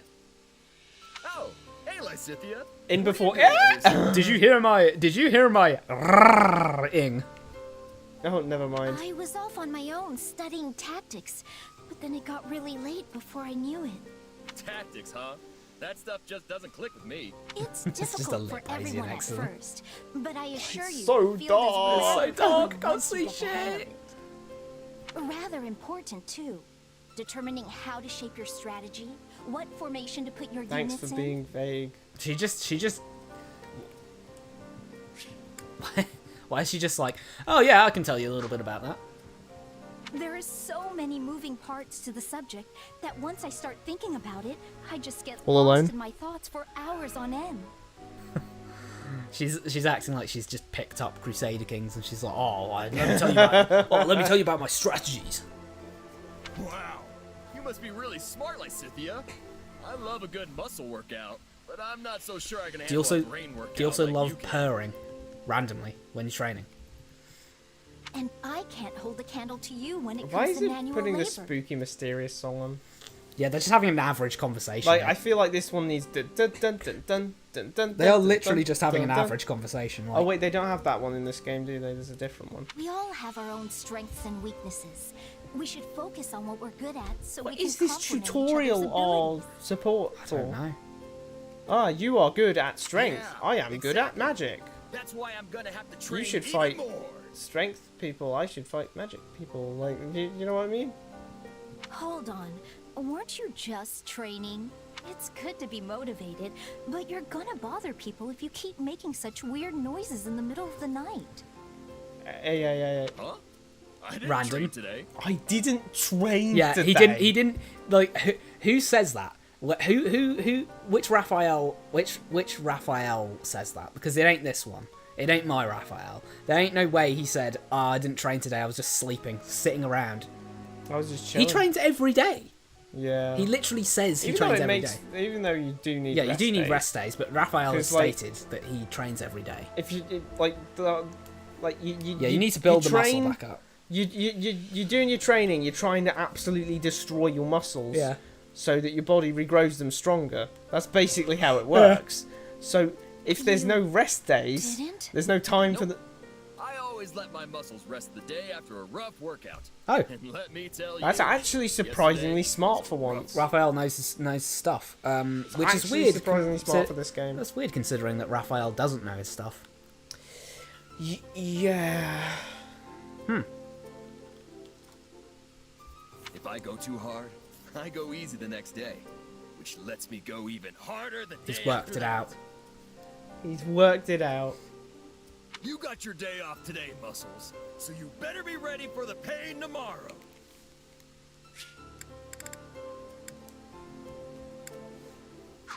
Anyway, I'm gonna get to bed so I can be ready.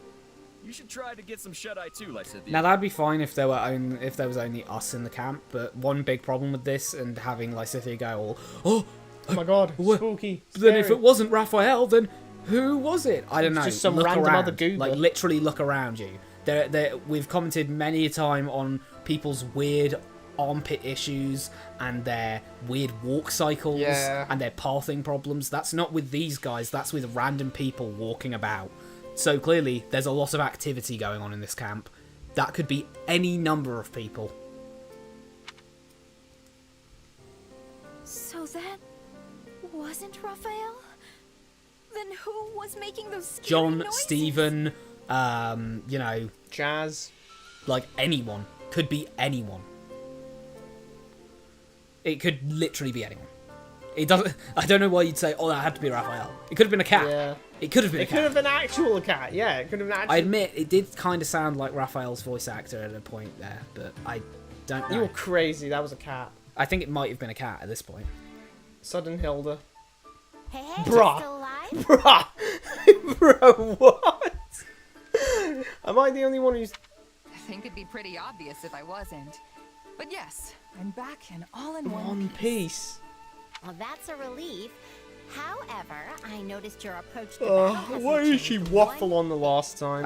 Last time she was... Hey, don't griefing kill her yourself over, out there yeah. or something. You still charge to the front and dive right into the thick of it. No! I'm sorry. I was trying to be careful, but I guess it didn't really work. No, it's fine. You're alive. Yeah. You don't seem injured. Well, you Monster are some kind of soldier. master soldier, right? I'm starting to think you might not get Sometimes yourself I feel killed less after all. like the soldier and more like the bait. Huh. So now you approve of my approach. Why the change of heart? I realized that taking the lead and fighting at the front is exactly what my brother does. True. And they say Holst is the bravest commander in all of Leicester. Your point is? Usually, the commanders stay in the back, so they can see the whole battlefield and give orders. That's generally... I mean, you've kind of just given the reason why. Like, you've kind of just exactly given the reason why they do that. And not my brother. Honestly, he can't stand being back there. He has to be So he's leading effectively the not a very charge. good commander if he actually is trying to give orders. That's why I used to worry myself sick every time he went off to battle. But at some point, I'm not sure when, I became convinced that my brother would never... That's not healthy. Yeah. It's funny, like, it's actually more interesting for Alchrist. Like, remember Alchrist's support with Saline? Yeah. And it's all about how worried he is that Diamant will die and he'll have to ascend the throne. Yeah. And, like, you know, that's the double whammy of I don't think I'd be as good a king as him, and also that's my actual brother that would be dead. I don't know what... You could actually do something rather interesting here if you did say, oh, she actually does really worry about Holst every time he goes off to battle, but no, instead she just goes, I just became convinced that he would never die. Like, I just became delusional. I just, like, even if she said, like, I just stopped worrying one day, I don't really get why. Maybe I just think he can't die now or If something. not for the fact that somehow the Almiran banner guy managed to convince everyone instantaneously of standing down, both on their side and on the Empire. If Holst and, like, the other guy, if Holst and Burgley's man hadn't stopped when they did, they were going to slash each other's throats out. Yeah. So Holst was literally about to die if not for Deus Ex Almira. What made you think that? I'm not sure. But it's not like there's anyone out there who can beat him, right? So it's just a meta joke? Let me play as him for a bit and just die. Yeah, just die. When I realized that, it just seemed like a waste of Wait, time. can Holst die? I'd assume he can't then. He probably doesn't actually die. I don't think anyone dies. If anything, you should be pitying the chumps on the other side. No one's ever really gone. And then I realized it's the same with you. You're just like my brother. brother. You know, like the Rise of Skywalker trailer. Oh, yeah. Okay. It's an honor to be put in the same category as Holst. Now I know I'm wasting my time worrying about you. And it's not like I can stop Hilda just you. This is the head B empty. support. I actually hope you keep doing what you do, so I can take it easy in the Hilda don't care, as usual. That's the plan.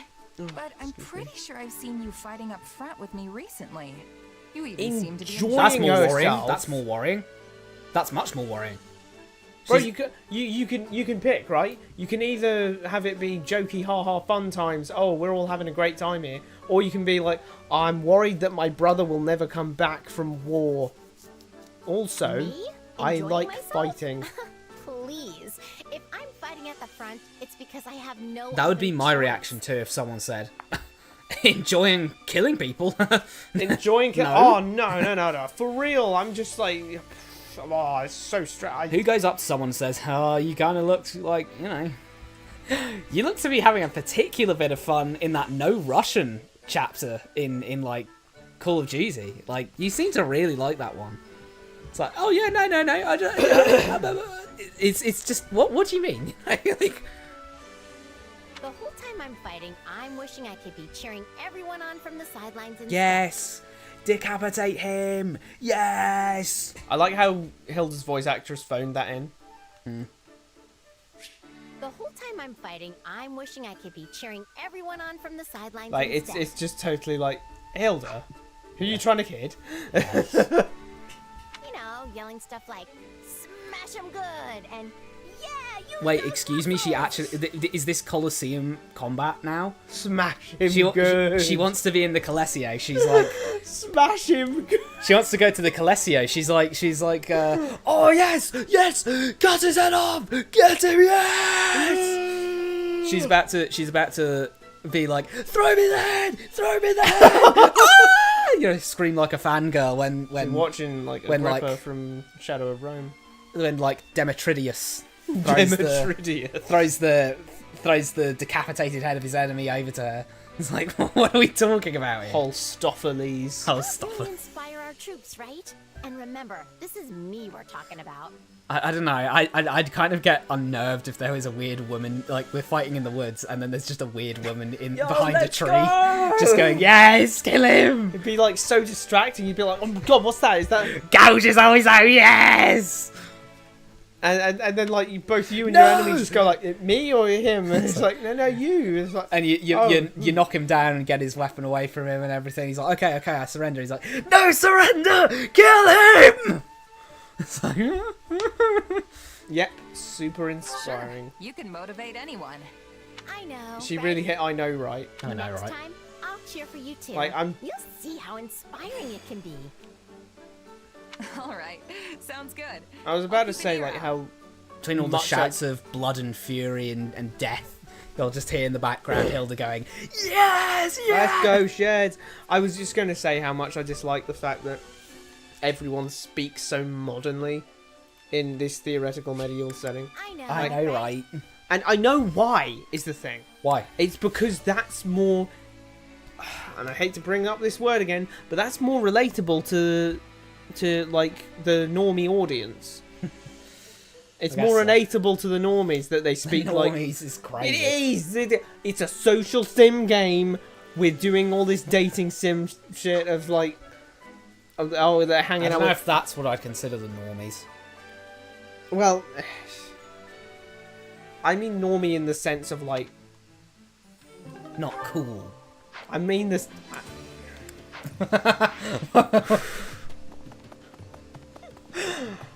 Bro's thinking about it. He's had to lock in there. Well, I'm thinking about not saying what I was about to say. Bro was about to say something offensive. That's crazy. Supplies are the lifeblood. And that wasn't even me about to do that. That's doubly crazy. Everything has its use. Yeah,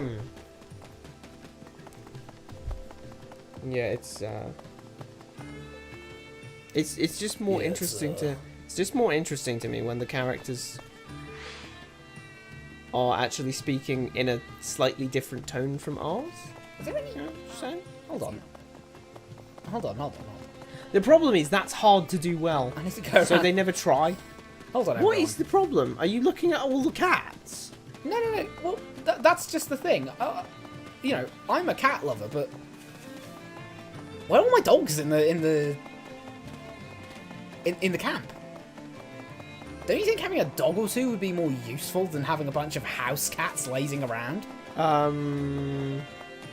Like those house cats are going to do nothing for us.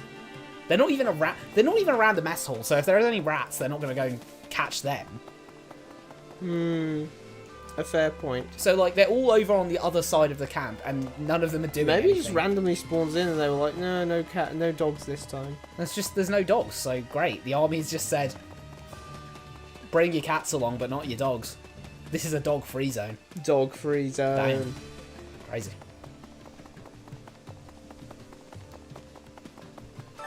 Which battle? The only one you're allowing me to go to.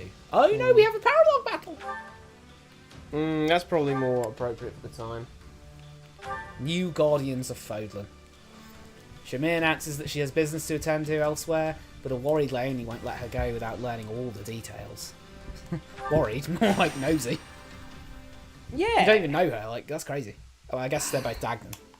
Oh, hey, Shamir. Going They somewhere? just start speaking Dagdan.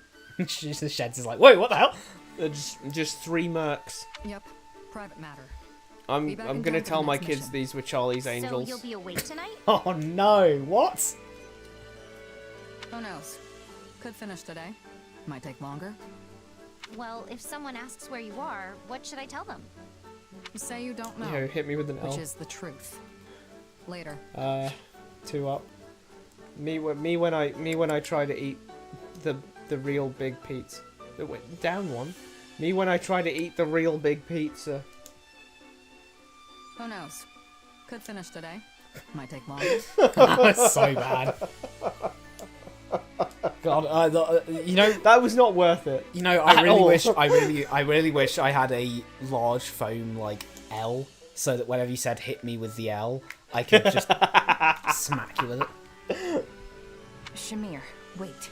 Yeah. Ask if she's headed for a romantic rendezvous. Ask if she's gonna fight someone. If she's gonna go drinking with someone.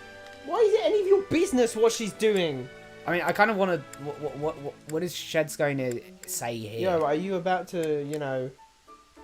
Are you going to meet a special someone, maybe? Actually, Oh, ending. damn! Who's the unlucky Special guy? in its own way, I guess, but not how you mean. Sounds thorny. Sounds Would you thorny. like telling us more? She really wanted to shout me out there. Sounds spiky. Yes. I'm sorry, Shamir, the spit fast. I don't know. Well then, can we come with you? Look, it's nothing. A noble I used to work for asked me to do another job for them. In Leicester? I ignored it. They persisted. Yeah. When have you been to Leicester? You were Dagdan War in in Adrestia, and then that ended, and Rhea saved you, and then you've been working for her. Like, when the hell did you get time to go to Leicester? Turns out they have an so it is a romantic thing. Now they're Bruh, that threatening to is send not a mercs good after courting me. procedure. Wait, why? It's a kidnapping of a sort. If I refuse to go, they'll kill me. So, I'm going to strike first. Bold move. Who are the mercs? The Guardians of Fodlan. That's the huge mercenary group that's been making a name for themselves. Bro, Who, for us or for the enemy? The very same. Although the noble in question only employs a single squad. God, not how the big are the entire Guardians force. of Fodlan, and why have we never heard about them before? Yeah, Claude. I don't mind killing them. Claude, we should try and hire the Guardians of Fodlan if they're so good. Actually, considering, why aren't we just going to Claude with this and saying, hey, Claude, this random noble over here is being a dick. Can you Yeah, tell him to that's stop? way more sensible, but we can't do sensible. So you'll be fighting old friends? Wouldn't go that far. We worked together once is all. Can I go now? Not without me, you can't. Figured you'd say that. And why do I need to involve you in We're my both affairs Dagden. exactly? Besides, this is going to be dangerous. These mercs have no qualms about using underhanded tactics. This army needs you two. It's not worth the risk. But the army also needs you. Not without me, you can't. This Shed's army just out needs here you like, two. I never said I was going. Hang on, don't rope me into this. I'm not doing this. Yeah. Hey. Besides, I don't know what I'd do if something My happened fellow to Dagden. you. And I'm not the only one who... Yeah, If he gives me the option, I'm going to say, no. Hesitate. No, I'm not. Well, you know. What's wrong with you? We? We're going with her. Sure, right. Of course we are. Just thinking out loud. That honestly feels... Whatever. That feels more accurate to... That just feels more accurate. Like, I don't know why. She's just like... Sheds was basically just standing there the entire time, just like, oh. Like, she asked one question. She said 3 things this entire time. She said 3 things. She just went, Shamir, wait. Then she said, are you going to meet a special someone? And then she said, well, that's a bold move. Who are the mercs? And she'd said absolutely nothing else. It's like, she's not involved in this conversation. She's barely listening. She may as well be on her phone. We will. Let's go. Damn. Really? The mercenary company forces are routed. Alright, which is the least crap out of those two? Ooh. Well, you know, a little gold never hurt him. Either's fine.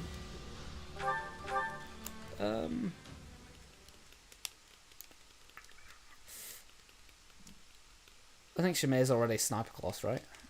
If that's the case, she'll have a better moveset. Guess I'll take Shamir then. Did he just say every day's a picnic with you? Time to work you into shape. Wow, it costs a lot. Okay, it doesn't cost that much, but like, it costs a bit. I'll grow as strong. I'll go strong too, yeah. She is in fact a sniper. She can become a bow knight, but I'm not sure if she would want that. How strong did you make her?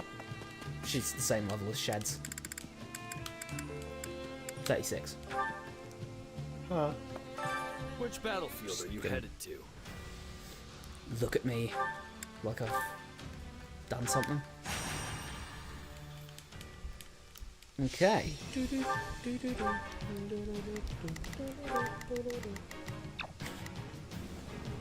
You're gonna have to change because it won't let me. Ah, that's fine. Who cares? Do. Singing is crazy. Don't know what I'm doing. All right. Enemy is encamped in the center area and has set up. Damn, you do whole string and you don't hit. Trying to toy with me, eh? Everyone just get. Let's go. I'm just surprised now. I'm like, how much? The scouts are spread all over. How much what? You didn't get that much experience for that. I'm surprised that she just suddenly leveled. Say, Shamir, is there anyone in in the enemy ranks that you're particularly close to? Not anymore. Come on. She asked that question like she was going to use it for leverage. So if you're not close to people in this group anymore... Oh my god, shut up, Leonie. Leonie, please stop gossiping. I mean... You ask a lot of questions. Maybe try focusing on the fight instead. Leonie's acting more like Hilda than Swords with some of the guardians of folk back in the day. And despite their reputation, they were basically just a band of brigands. Wonder if these are the same mercs I squared off with. That sounds like them, all right. An underhanded bunch. They were making a name for themselves, though, weren't they? Oh, yeah, apparently stabbing people in the back is considered more than light ticket nowadays.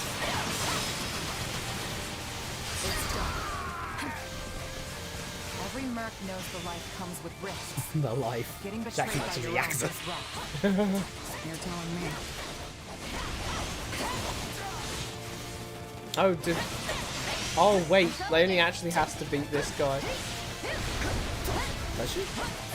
Yeah, because we can't get to this guy. I think I can. How?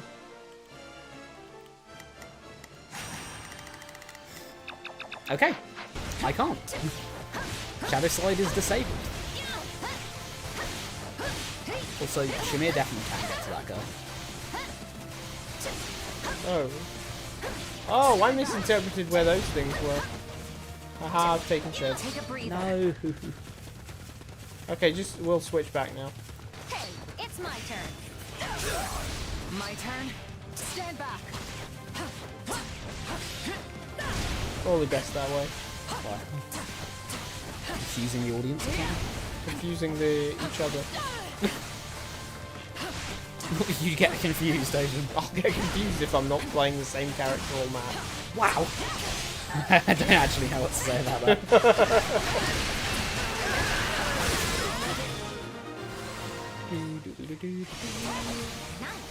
We took out Was all scouts? the scouts, and the main force is none the wiser.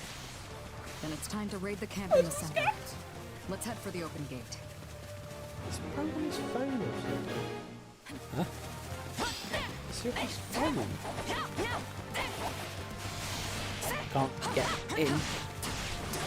What do we do? Oh, that thing opened down there. Is that it? Get in. It won't let me in. Yeah, that door is allegedly open as well. But look at it, it's clearly shut. The one at the bottom's open.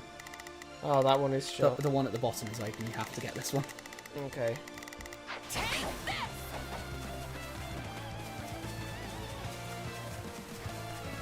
Oh my god, this is a slog. Yeah, wow. You know, think about life. Have a little...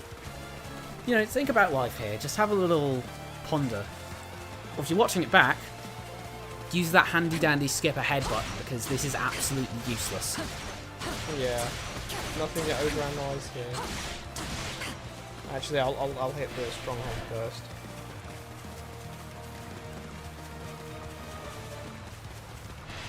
Just giving a moment of silence here. Yep, perfect time to just reflect. Have a little meditate. You know? Think about your favourite story. Think about how your favourite story is something you think about when you go to bed at night. See why this isn't an ASMR channel. For me, I see why this is. I could turn this into an ASMR channel if I wanted. That was an odd flex. That was an odd flex, and I probably shouldn't have. What the hell just happened? Oh, she used a vulnerary.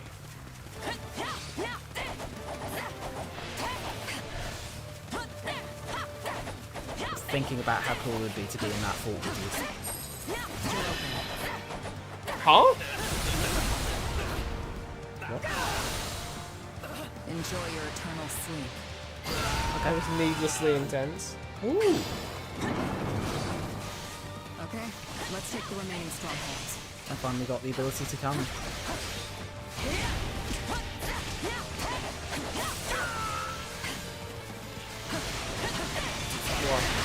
I don't know why I phrased it like that.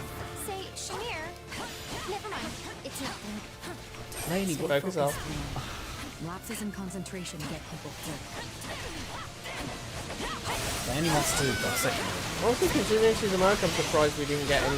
Though is better than Fist. I'd agree with that.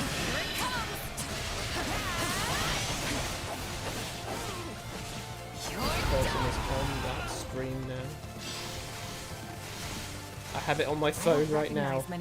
I haven't said anything because, of course. So he's just lurking in his chat. I'm lurking in person's chat right now. While doing a stream. Yes, I am streaming, lurking in person's stream. That's very strange. You might want to heal. I used to have an apprentice, you know. They were just like you. What? Annoying. They got killed after being sent out as a decoy. My fault for not training. What? Sorry to trauma dump you, but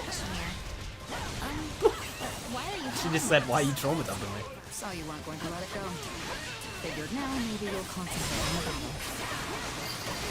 Are you trauma dumping me, bitch? I don't know. Like, alright, thanks. Wow, I guess all that combat Is that experience yeah? comes in handy. You're like, are we winning? That must be all of them. It really mustn't. There's going to be more. No, that wasn't nearly enough. Plus, we They're didn't probably see a in the leader. corners. Keep your guard up. The folks we sent out died already. Saw! He said that like that's like he was saying wicked. Saw! Oh shit, that's soft, Right bro. on. That's radical. Defeat the mercenaries standby forces. That's ridiculous. No idea why you decided to show, but it's the last mistake you'll ever make. No idea why he's saying Friend of yours? Enjoy your eternal Is sleep. it? Apparently, yeah, wow. Well, She said she battled them, but they held a grudge that long. It's been like... Yeah, it's been 2 years plus. I'm glad I came along. Training is one thing. There's no substitute for it. You've been at war for ages. Nothing beats real battle experience if you're looking to improve. These people don't seem Wow, to Leonie. Try finding it in a little harder next time. I must have killed someone they cared about, partner or apprentice or something. That's just so funny. How can you say that so nonchalant? I don't know, I probably killed someone they cared about. You bore a grudge against me this whole time? Must have been rough. You know, whenever I go soft and let someone walk away from a battle, No, it always comes back that's to clearly fight. not... What? if you want to live longer, take mercy out of your God vocabulary. damn. These people are sloppy. You must have expected. No, them to be I think I had like 400 guys. No, wait, what's this? 1,300 guys so far. I think I'd expect to beat the one person that we've been sent to assassinate. But wait, mercenary Mercenary power! Yeah! We're really at that point where we're saying mercenary power, like, genuinely, with chest. Also, we really did just say, I've been too sloppy, I let people walk away. Yet the people who walk away will be like, wow, you didn't have to do that, thank you. If you kill a bunch of people, there will still be people who want to come after you. Because they will have friends and family. Unless you're saying that you let the entire mercenary company walk away and you had a chance to kill them all. Sheds was the only one who survived out of the Burgleys, the Burling mercenaries. Oh yeah, true. Because Sheds, that can happen. Well, that was successful. I smell blood on the wind. I smell blood on the wind. Well, that's probably all the people we just killed. we were supposed to take her alive, but dead. Well, if you were supposed to take her alive, dead won't pay just as well. Yeah. Seriously? How many people did you bring just to take on Shamir? Not enough. Sorry to disappoint, Bill, but I'll make up for it by killing you What? too. I'll make up for it by killing this random person. God. Never did learn to hide their presence. Hence these pathetics are trial. Enjoy your eternal. Yeah, teleporting. Attacks. There you go. Is that the last of them? None of these mercs put up much of a fight one-on-one. Right, that's still Big not the last mercenary of them. now. The leader's patience is running thin. You're as ruthless as ever, Shamir. Why don't you give it a rest and just die, please? Ah, there we go. Flipping X Shez moves quickly. You're still alive. Huh. Guess it really is only the good who die young. Oh, I had to. So I could see you turned into a plaything for the boss. He's fired up. He's dead. He was fired. We won. Hooray indeed, Leonie, yes. Looks like that did it. Come on. Good job, let's go. Leonie. That was what it was. Sure was. The new Guardians of Fodland. I don't know how we don't know how or why we established that mercenary group, but sure.